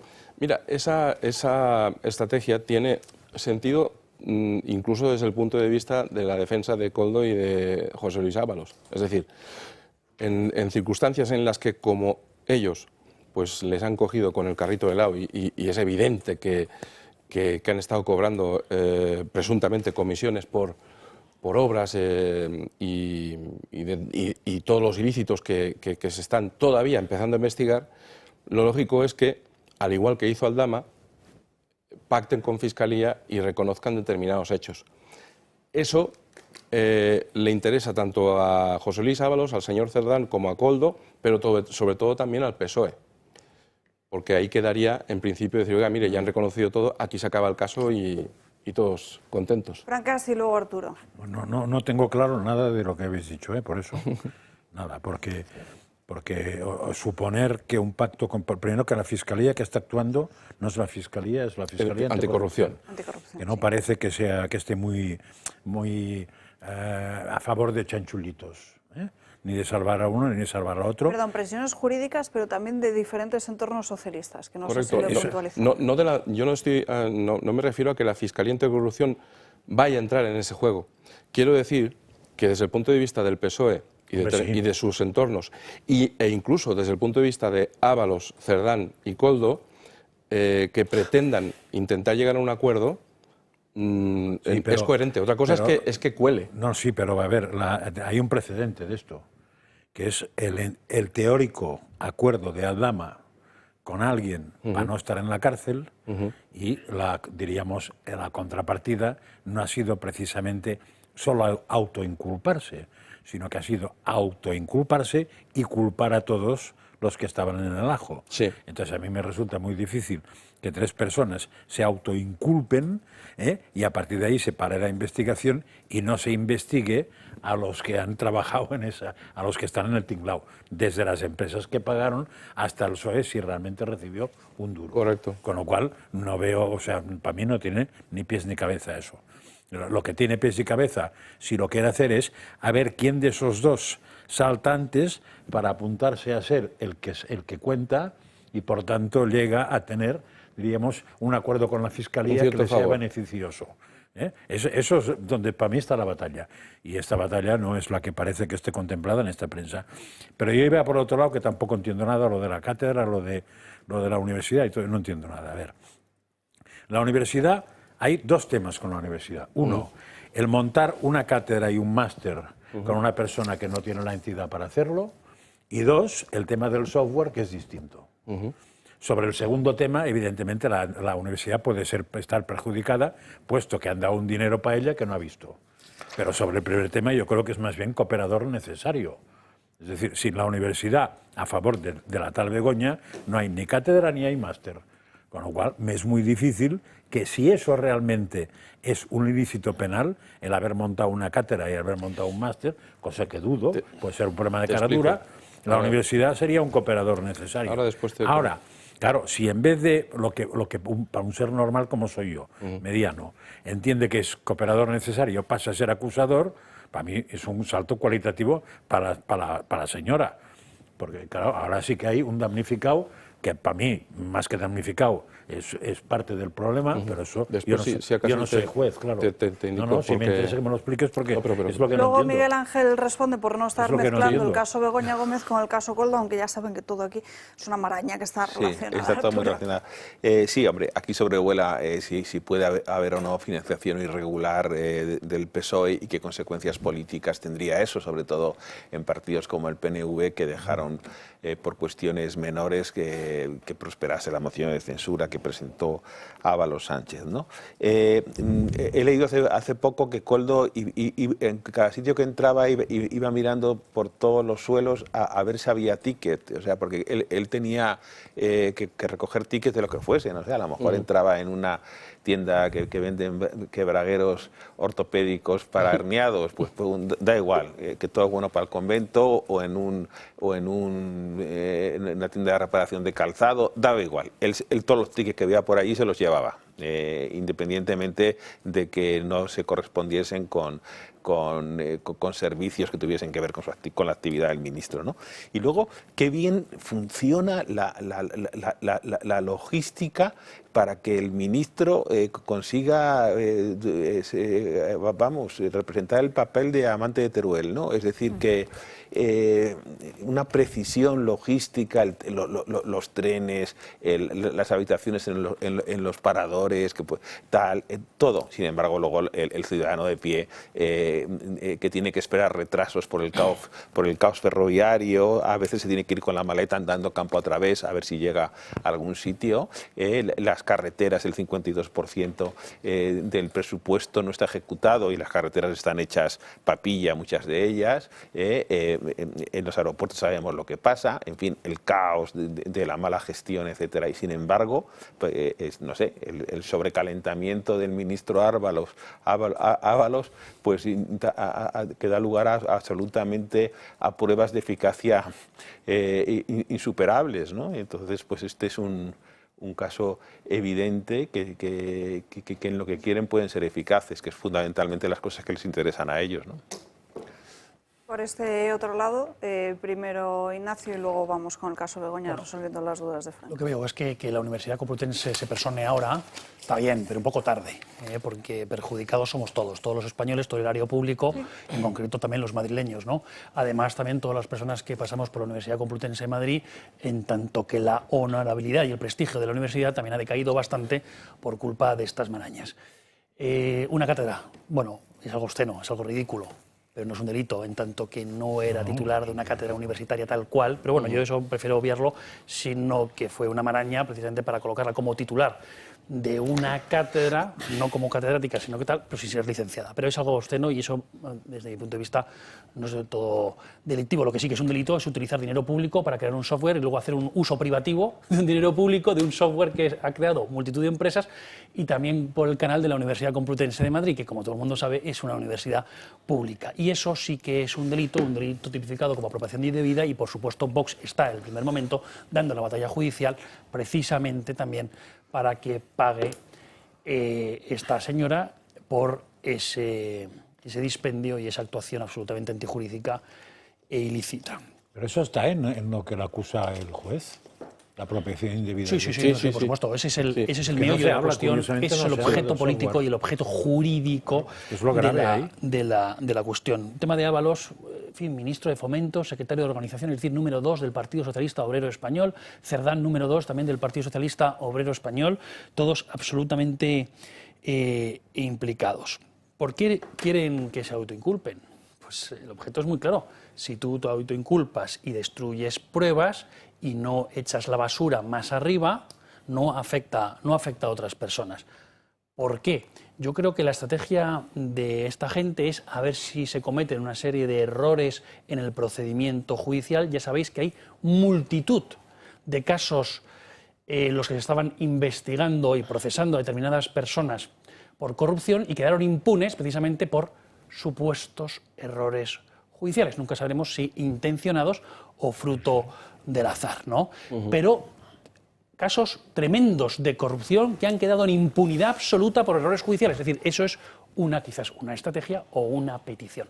Pero luego, por otro lado, no nos olvidemos que existe el instrumento jurídico que han utilizado ya de forma perversa los diferentes gobiernos, como es el indulto, y el indulto quizás esté prometido por el Partido Socialista diciendo, oye, no sabremos si gobernaremos en 2, 4, 6... Ahora mismo estamos gobernando, sí, pero no sabremos cuando tenga sentencia qué podrá ocurrir. Y quizás dentro de 6 años todo ese dinero y la basura no la echas arriba, no te preocupes, que quizás tengas el indulto y posiblemente se quieran agarrar unos y a otros a esa...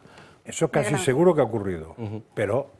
No lo sabemos. Que la investigación se pare ahí. No, la investigación no, pero si tú ya te inculpas, destruyes pruebas, no echas basura a otros, no conectas pruebas, pues evidentemente la UCO hará lo que pueda. Creo que en este caso, la UCO quiere ser controlada directamente por el gobierno. Pero creo que en este caso hay suficientes pruebas, de hecho lo que está saliendo es a base de estar analizando pruebas que hay a sacos, porque hay grabaciones y más grabaciones. Pero todo queda un poco del edulcorado si ya tienes una presa. Sí, lo rebaja, pero no creo que este caso en relación con la condición de la Complutense, hay que diferenciar entre los cargos de la Complutense que han sido inicialmente investigados con la propia Complutense. Es decir, hay que diferenciar. La Complutense, al fin y al cabo, es la institución a la que, primero, si Begoña Gómez se apropió del software, es la perjudicada porque todos los fondos de las empresas del IBEX fueron aportadas para un proyecto que era de la Complutense. Y en relación con la creación o no de la cátedra, ocurre lo mismo. Al fin y al cabo, la legalidad o ilegalidad de la cátedra tendrá que ver, es decir, la universidad no es autora, sino más bien los cargos que permitieron que eso sucediera.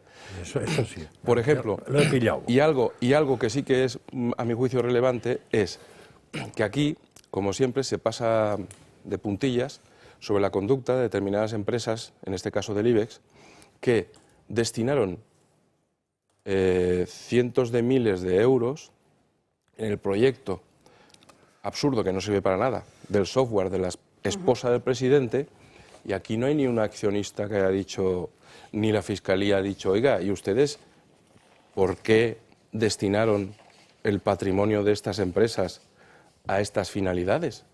¿Qué tiene que ver el chanchullo de la mujer del presidente con su actividad?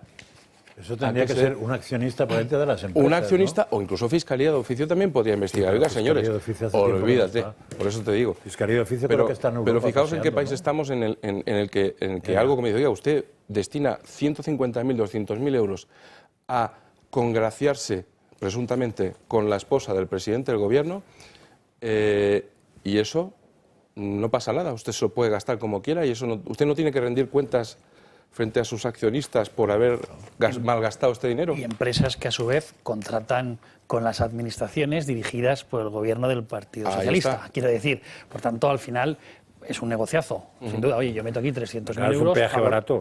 Efectivamente, efectivamente. Y eso también yo creo son 300.000 entre varias, que hay que denunciarlo. Yo ya la empresa privada no me voy a meter, pero desde luego entiendo que muchas de esas licitaciones serán adjudicatarias a estas empresas de forma muy lícita y otras a lo mejor no lo sé, lo desconozco o lo sabremos o no lo sabremos nunca. Pero desde luego la sospecha al final de contratar con este gobierno pues siempre te va a quedar ahí.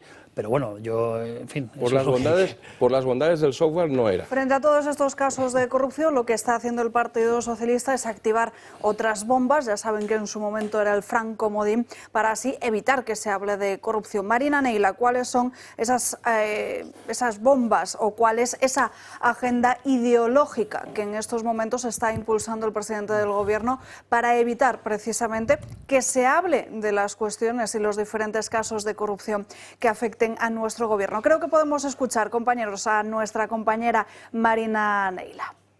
No podemos escuchar a Marina Neila, pues vamos con más información acerca del caso de corrupción con todas las novedades de Santos Cerdán.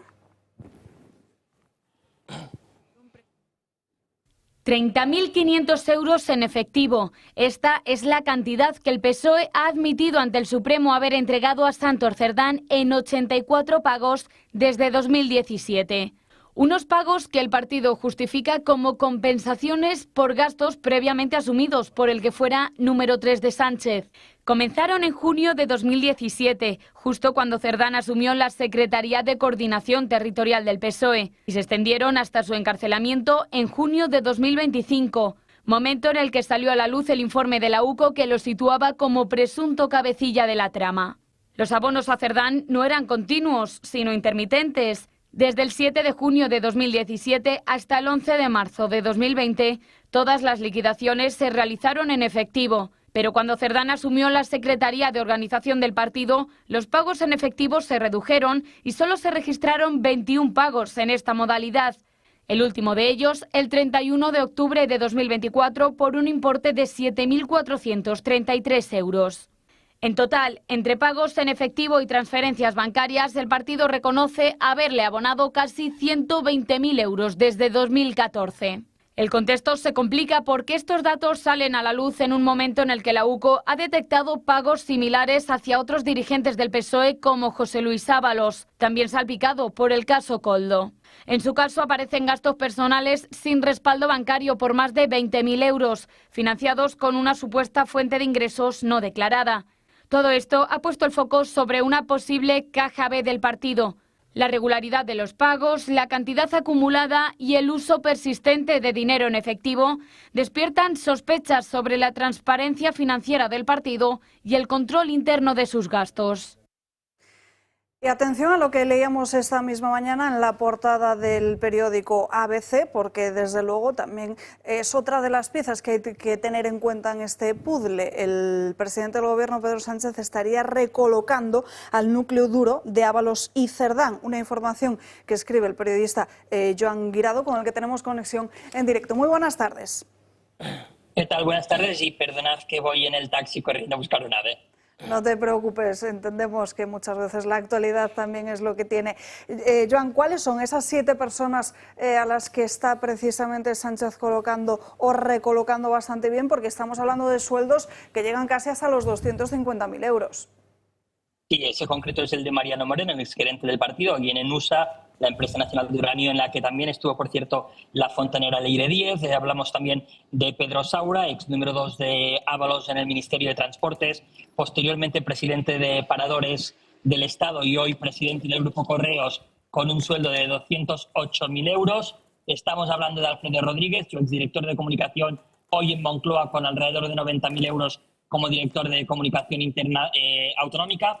Estamos hablando de Ricardo Mar, su ex jefe de gabinete, hoy secretario general de Paradores del Estado, que no me han querido decir el sueldo que cobra actualmente Ricardo Mar. Ricardo, por cierto, es la persona que más viajaba, Ricardo y Alfredo, los dos, que más viajaban con el ministro, incluso con Jessica habían viajado en más de una ocasión.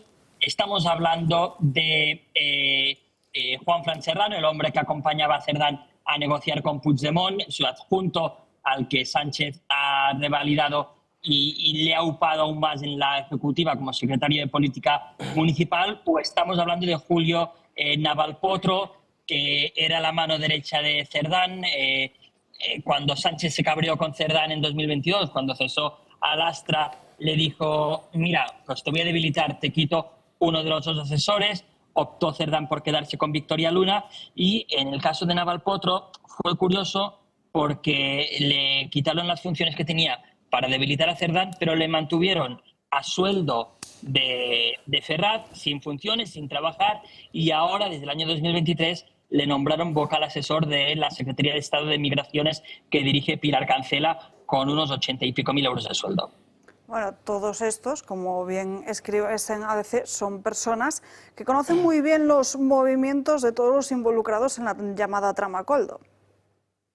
Sí, son las personas, yo digo, que guardan sus mejores secretos, ¿no? Porque todos ellos han viajado con o el exministro o el exsecretario de organización, incluso algunos de ellos pues pasaban los gastos o preparaban la liquidación de gastos, es decir, que saben muy bien todo lo que se hacía, desde las contrataciones de Jessica y compañía, desde los abultados gastos o desde lo que pasaba en los viajes. Es decir, digo yo que el jefe de gabinete o el director de comunicación, si ven subir al Falcon a una persona que no es del equipo, que no es del ministerio, digo yo que dirán, ¿quién es esta persona?, ¿no? Es decir, si encima la ven subir más de una vez, hombre, digo yo que alguna pregunta se harán.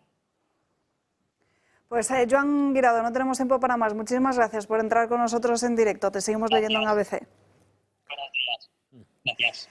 Vamos con más información acerca de la trama y ya rematamos bloque de corrupción porque nos tenemos que ir a página internacional. Ya saben que la UCO, uno de los próximos informes que puede sacar, es el que afecte directamente a otro miembro de la bancada azul del Ejecutivo. Hablamos de Ángel Víctor Torres, cuando en ese momento estaba al frente de Canarias, porque le sitúa en el circuito de pagos de la trama y le atribuye, atención, haber acelerado unos 12 millones de euros a una de las empresas involucradas en esas mordidas. Por otro lado, creo que ya podemos ir con nuestra compañera Marina Neila, ahora sí, que como les decíamos, está Sánchez en estos momentos intentando pasar la pelota a otro tejado para evitar que se hable de los problemas que sacuden a Ferraz. El objetivo de Sánchez, desviar la atención de los casos judiciales que comprometen a todo su entorno. Por eso ha movilizado a sus ministros para activar la agenda más ideológica, aquella que movilizará a la izquierda y con la que pretenden poner en aprieto a la oposición. Ya lo han ensayado con Gaza, con el debate sobre la existencia o no del genocidio, con el apoyo a las protestas en la final de la vuelta o con el envío del buque Furor para escoltar a la flotilla. Para ello y bajo sus órdenes, todos sus ministros van a priorizar todas aquellas cuestiones políticas que más polémica generen, para desviar la atención de la agenda judicial.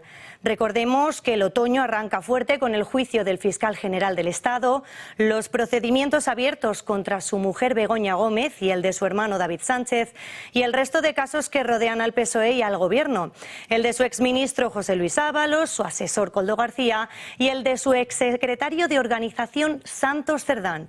Para que la estrategia del Gobierno en este curso político se cumpla y Sánchez llega a 2027, tendrá un papel relevante el aniversario de la muerte de Franco, el 20 de noviembre. Sánchez prepara el colofón, un gran acto bajo el nombre España en Libertad, 50 años, con el que quiere enfrentar a la sociedad y recuperar banderas de la izquierda que poseen cierto componente divisivo. Pero también lo usarán movimientos del PP en beneficio propio, endureciendo sus posiciones en inmigración o el aborto, mostrándose como la alternativa y tratando de reconciliarse con el electorado femenino tras la polémica de las pulseras antimaltrato. Y no nos olvidemos de la vivienda y los jóvenes, donde ahora casualmente ha puesto el foco. La semana pasada inauguró la promoción de 3.000 viviendas en Alcorcón y esta semana apadrinará la entrega de 152 alquileres asequibles en Vitoria, construidas con fondos europeos.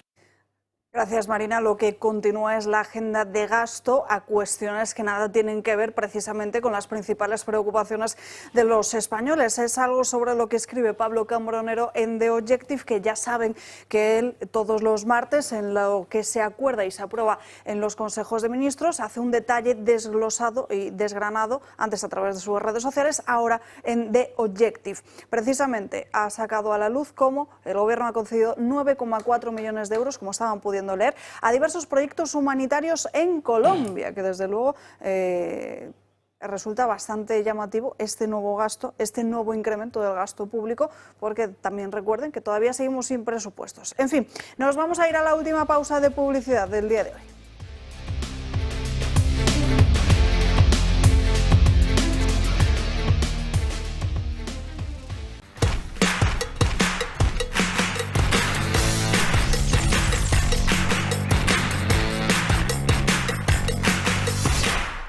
Vale que lo compres online con lo último en ordenadores. Vale que lo pagues con el reloj. Vale que te lo traigan a casa con un drop. Y que lo conserves en un frigorífico No From, Digital Fries, no sé cuántos. Vale que convoques a la fiesta con la app más moderna. Bien, muy bien, me lo estoy pasando genial. A este le traes sin cuidado, igual que a este. Ellos a lo suyo, a ser lo que han sido siempre. Un exquisito jamón cocido y un exquisito fuet. Yo soy de 1954. 1954 del Pozo. Que lo bueno nunca cambie. En O2 estrenamos nueva temporada volviendo a mejorar nuestras tarifas. Y como siempre, nuestros clientes las disfrutan antes que el resto. Con una factura sin sorpresas y sin llamadas molestas que interrumpan su día a día. Siente la tranquilidad de haber elegido bien. O2. Respira. Ellos a lo suyo, a ser lo que han sido siempre. Un exquisito jamón cocido y un exquisito fuet. Yo soy de 1954. 1954 del Pozo. Que lo bueno nunca cambie. Pardo Stone Design es una empresa líder en manipulación de la piedra natural y cuenta con los sistemas operativos más avanzados del mercado y el conocimiento puramente artesanal. Aportan conceptos innovadores en el mundo de la decoración con piedra natural, realizando composiciones decorativas y proyectos de arquitectura e interiorismo. Pardo Stone Design. Descubra la artesanía en piedra y haga sus sueños realidad. Y si eres socio del Club de Amigos, tendrás un 5% de descuento. Directo al grano. Un programa de campo hecho desde el campo. Sin rodeos. La mejor forma para conectar con la realidad de la agricultura castellano-manchega, su ganadería, los productores y, por supuesto, los consumidores. Pasión por lo mejor. Defensa que siempre en Directo al grano vamos a hacer del producto español, del producto castellano-manchego. Un programa para todos. Nunca te acostarás sin saber una cosa más. Al lado de nuestra gente. Hablar de campo desde el campo y además hacerlo con las botas puestas.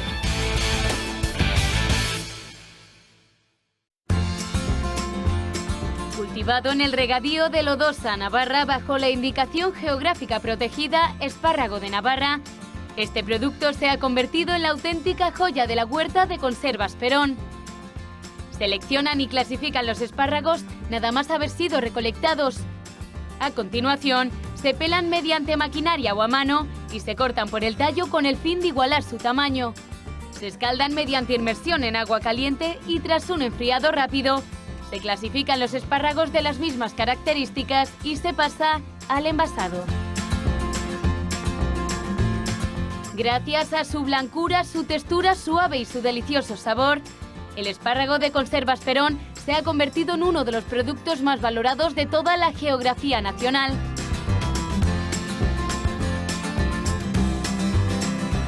Llame al 948 69 3401 o entre en su página web www.conservasperón.com. Conservas Perón, de la mata a la lata.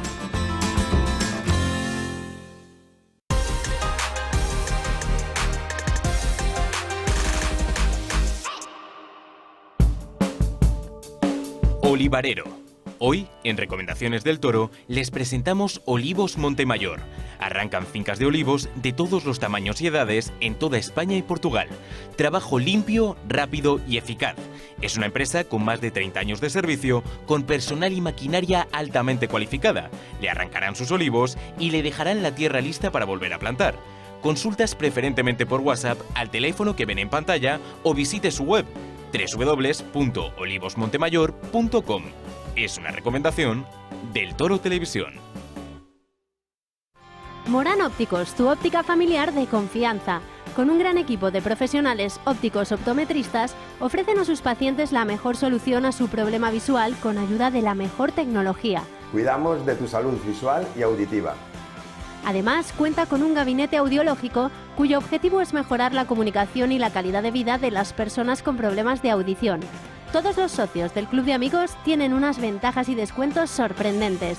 Ponte en contacto con Morán Ópticos, tu óptica de confianza. Te esperamos. En plena naturaleza, a un paso de Madrid, te espera El Torreón, un lugar único con 7 terrazas y salones ideales para tus eventos y celebraciones. Descubre la mejor gastronomía ibérica y postres tradicionales en un entorno incomparable. Zona infantil, amplio parking y 40 años de experiencia a tu servicio. Haz tu reserva hoy mismo en El Torreón. Te esperamos.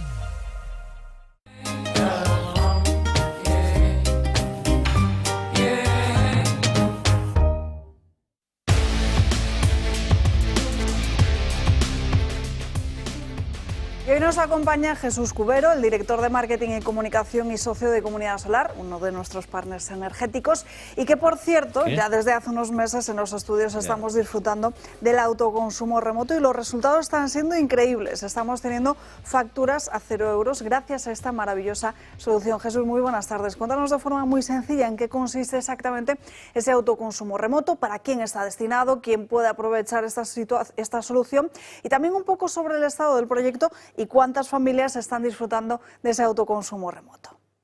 Muy bien, buenas tardes.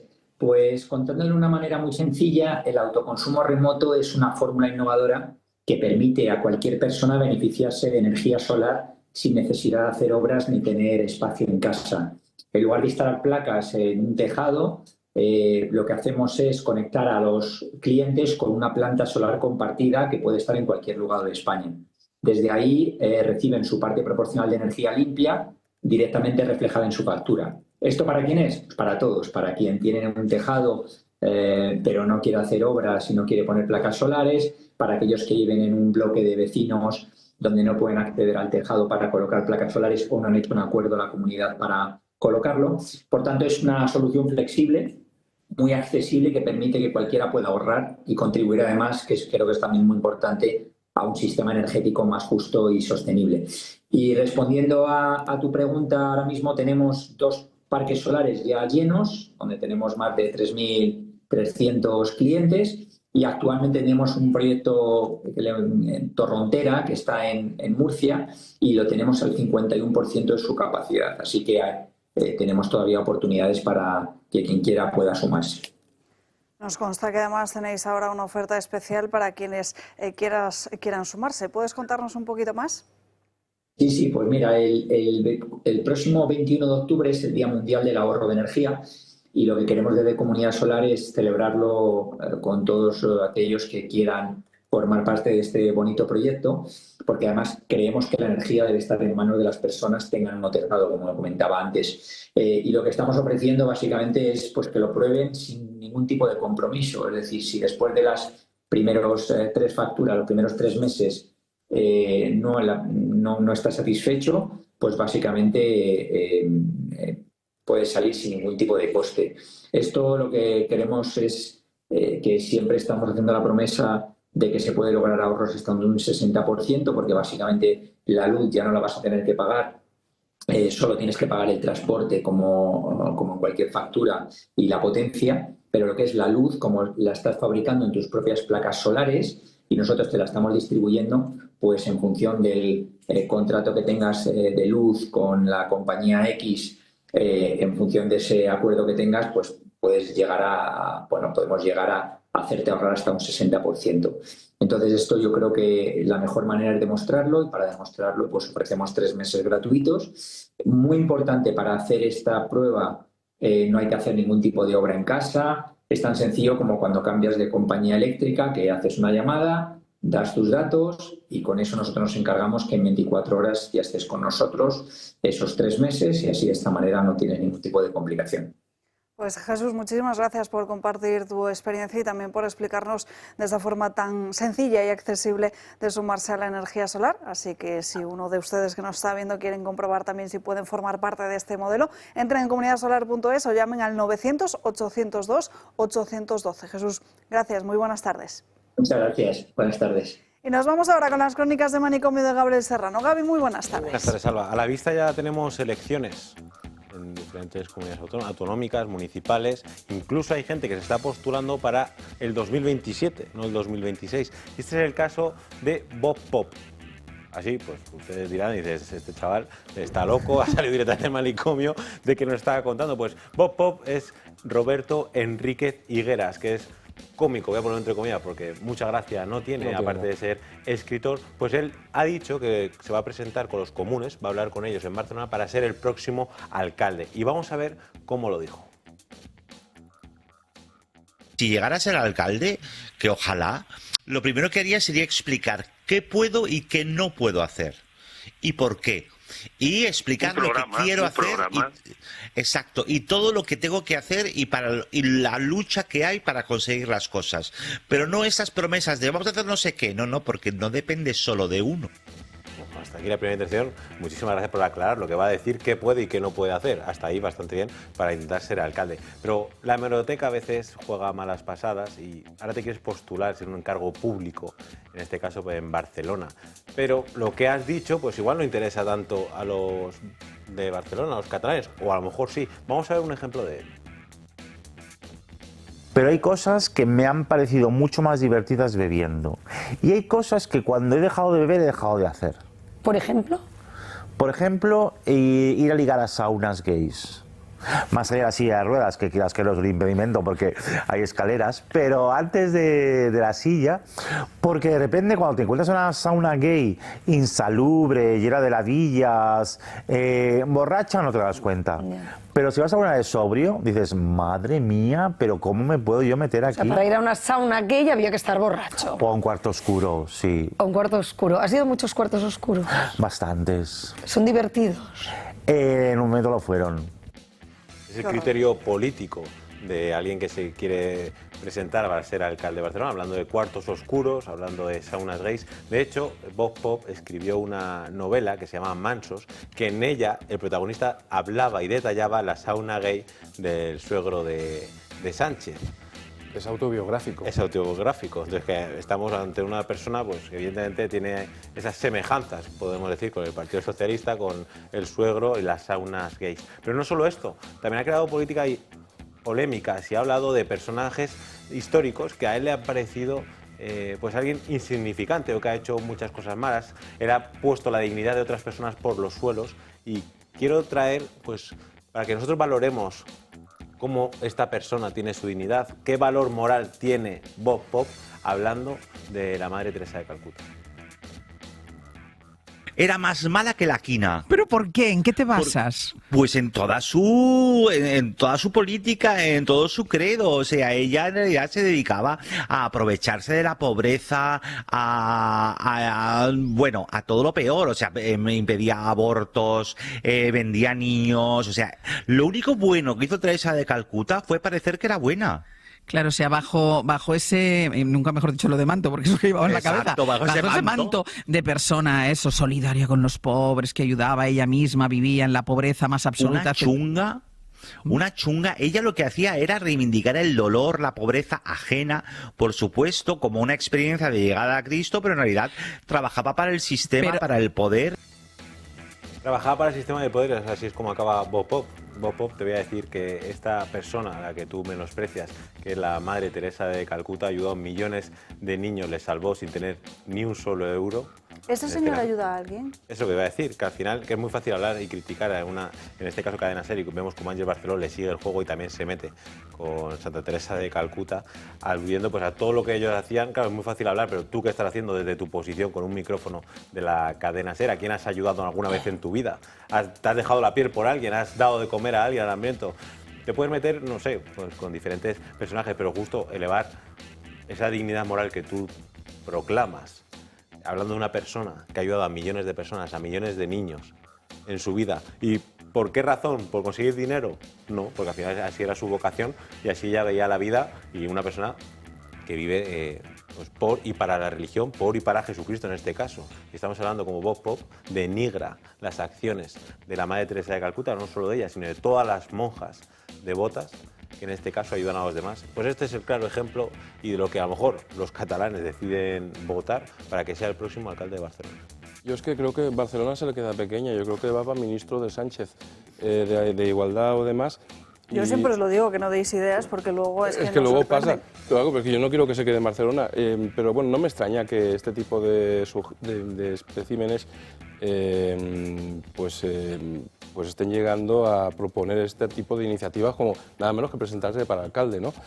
De un personaje que, por lo que parece, pues frecuentaba las saunas del suegro del presidente del gobierno. Es que es alucinante. De hecho, él decía que a Pedro Sánchez, también otra declaración, que podría haber sacado aquí 400 vídeos de él, decía que a Pedro Sánchez no se le critica, se le admira. Se le admira, claro. Luego, además, él como buen comunista, ¿no? Pues hablaba del tema de la homosexualidad en Cuba.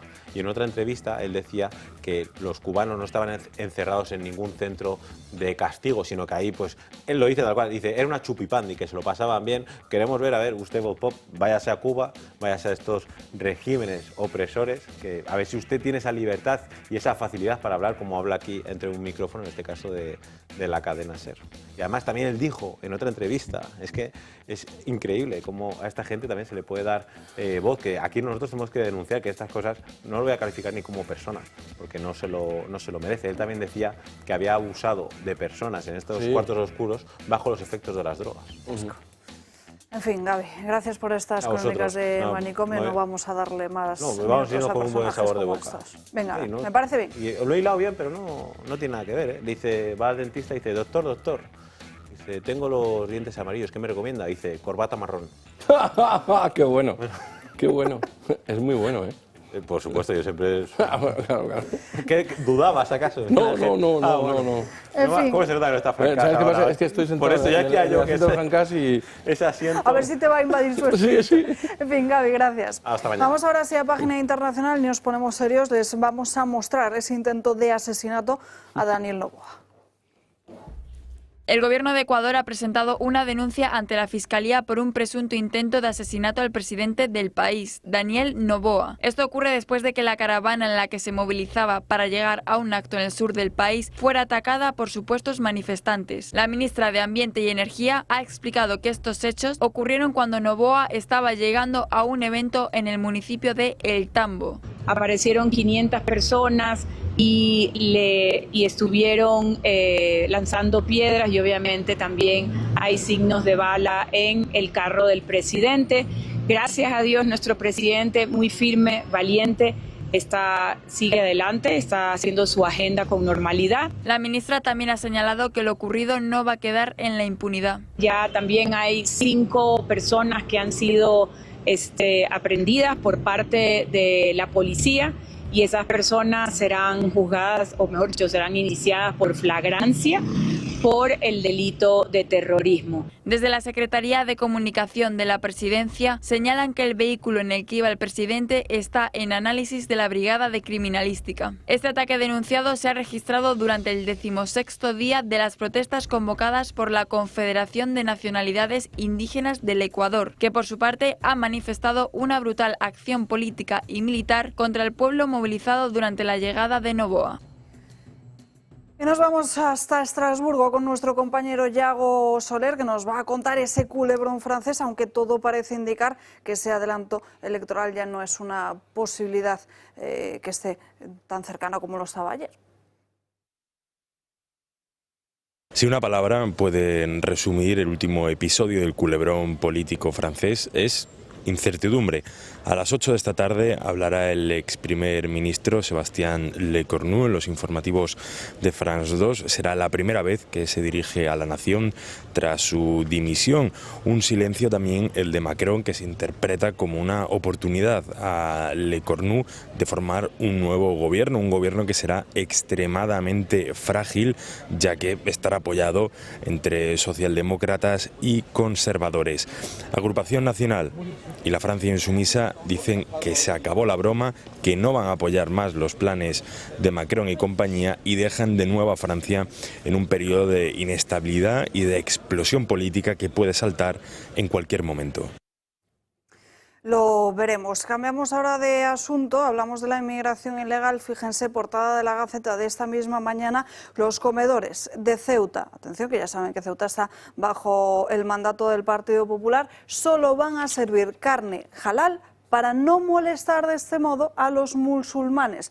Ninguno de los niños, alumnos, ninguno de ellos podrá comer precisamente carne de cerdo. Esta medida va a afectar a los escolares que son beneficiarios del comedor en los colegios públicos. Estamos hablando de un total de 730 alumnos distribuidos en 2 zonas, en las de zona de Ceuta Norte y Ceuta Sur. Precisamente, Ignacio, esto lo conocemos 24 horas después de saber que finalmente Vox ha logrado que el Tribunal de Cuentas vaya a investigar cuánto cuesta la inmigración ilegal en España.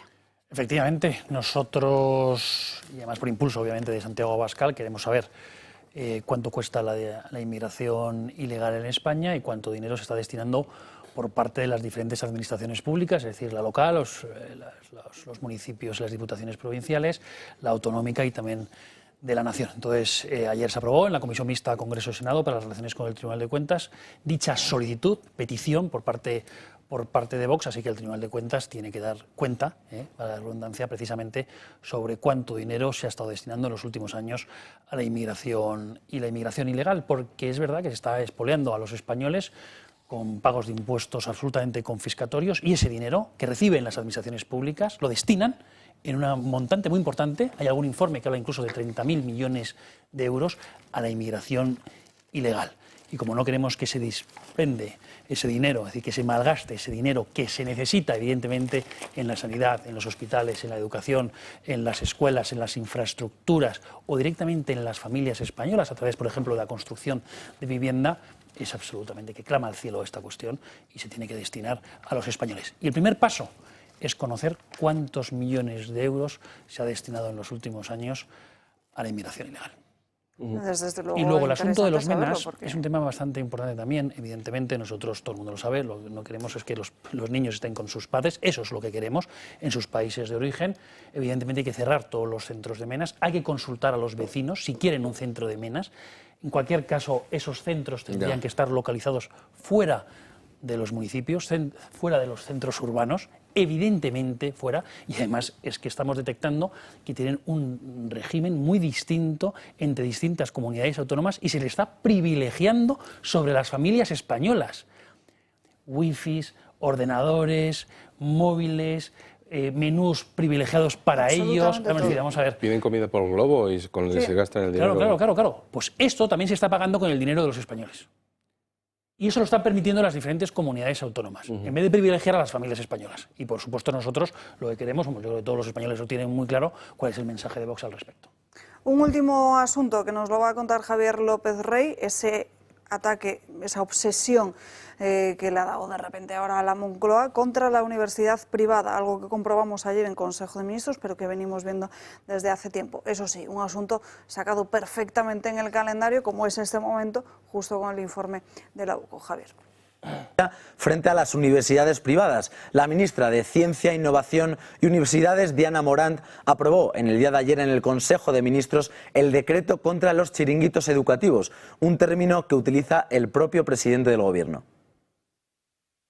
Para que todas las universidades de nuestro país cumplan las 3 misiones que tienen encomendadas: formación, investigación y la transferencia de ese conocimiento a la sociedad, y este es el paso universitario imprescindible para sostener nuestro sistema sanitario y nuestro estado de bienestar. No faltan vocaciones, lo que faltan son plazas en las universidades públicas, y esto compete a las comunidades autónomas. Un decreto que tiene como objeto poner límites a la creación de nuevos campus universitarios que no estén gestionados directamente por el Estado, es decir, que son privados. Límites como obtener el visto bueno por la Agencia Nacional de Evaluación y Acreditación, un requisito que antes no era necesario. Alcanzar en un plazo de 6 años desde el inicio de su actividad un mínimo de 4.500 alumnos matriculados, destinar el 5% de su presupuesto anual a la investigación o contar con un 50% de doctores en la totalidad de la plantilla del profesorado. Según el Ejecutivo, esta medida se presenta como una forma de proteger la calidad, la igualdad de oportunidades y el prestigio del sistema universitario en España. Los datos reflejan cómo la universidad privada ha experimentado un crecimiento significativo. Y es que, atendiendo a los datos del Ministerio de Ciencia, en los últimos 9 años este ha tenido un incremento del 91%, mientras que la pública refleja una caída del 0,14%. A pesar de estos datos, casi un 75% de estudiantes siguen apostando por la institución pública, dado que en estos momentos existen 42 universidades privadas frente a 50 públicas. Diana Morant justifica estos hechos porque los centros públicos no tienen suficientes plazas para ofrecer debido a la infrafinanciación económica. El endurecimiento del Gobierno en materia de creación de universidades privadas es confuso, poco claro. Ministros como Álvarez, Marlaska, Bolaños, Montero o el propio Pedro Sánchez, entre otros, estudiaron en centros privados, ya sea la propia carrera o estudios posteriores. En cambio, ahora pretenden limitar aquello de lo que ellos mismos se han beneficiado. Frente a este hecho, el gobierno de Isabel Díaz Ayuso ha anunciado que impugnará el Real Decreto por ser un ataque sin precedentes contra la iniciativa privada, contra la libertad de cátedra, de empresa y de educación.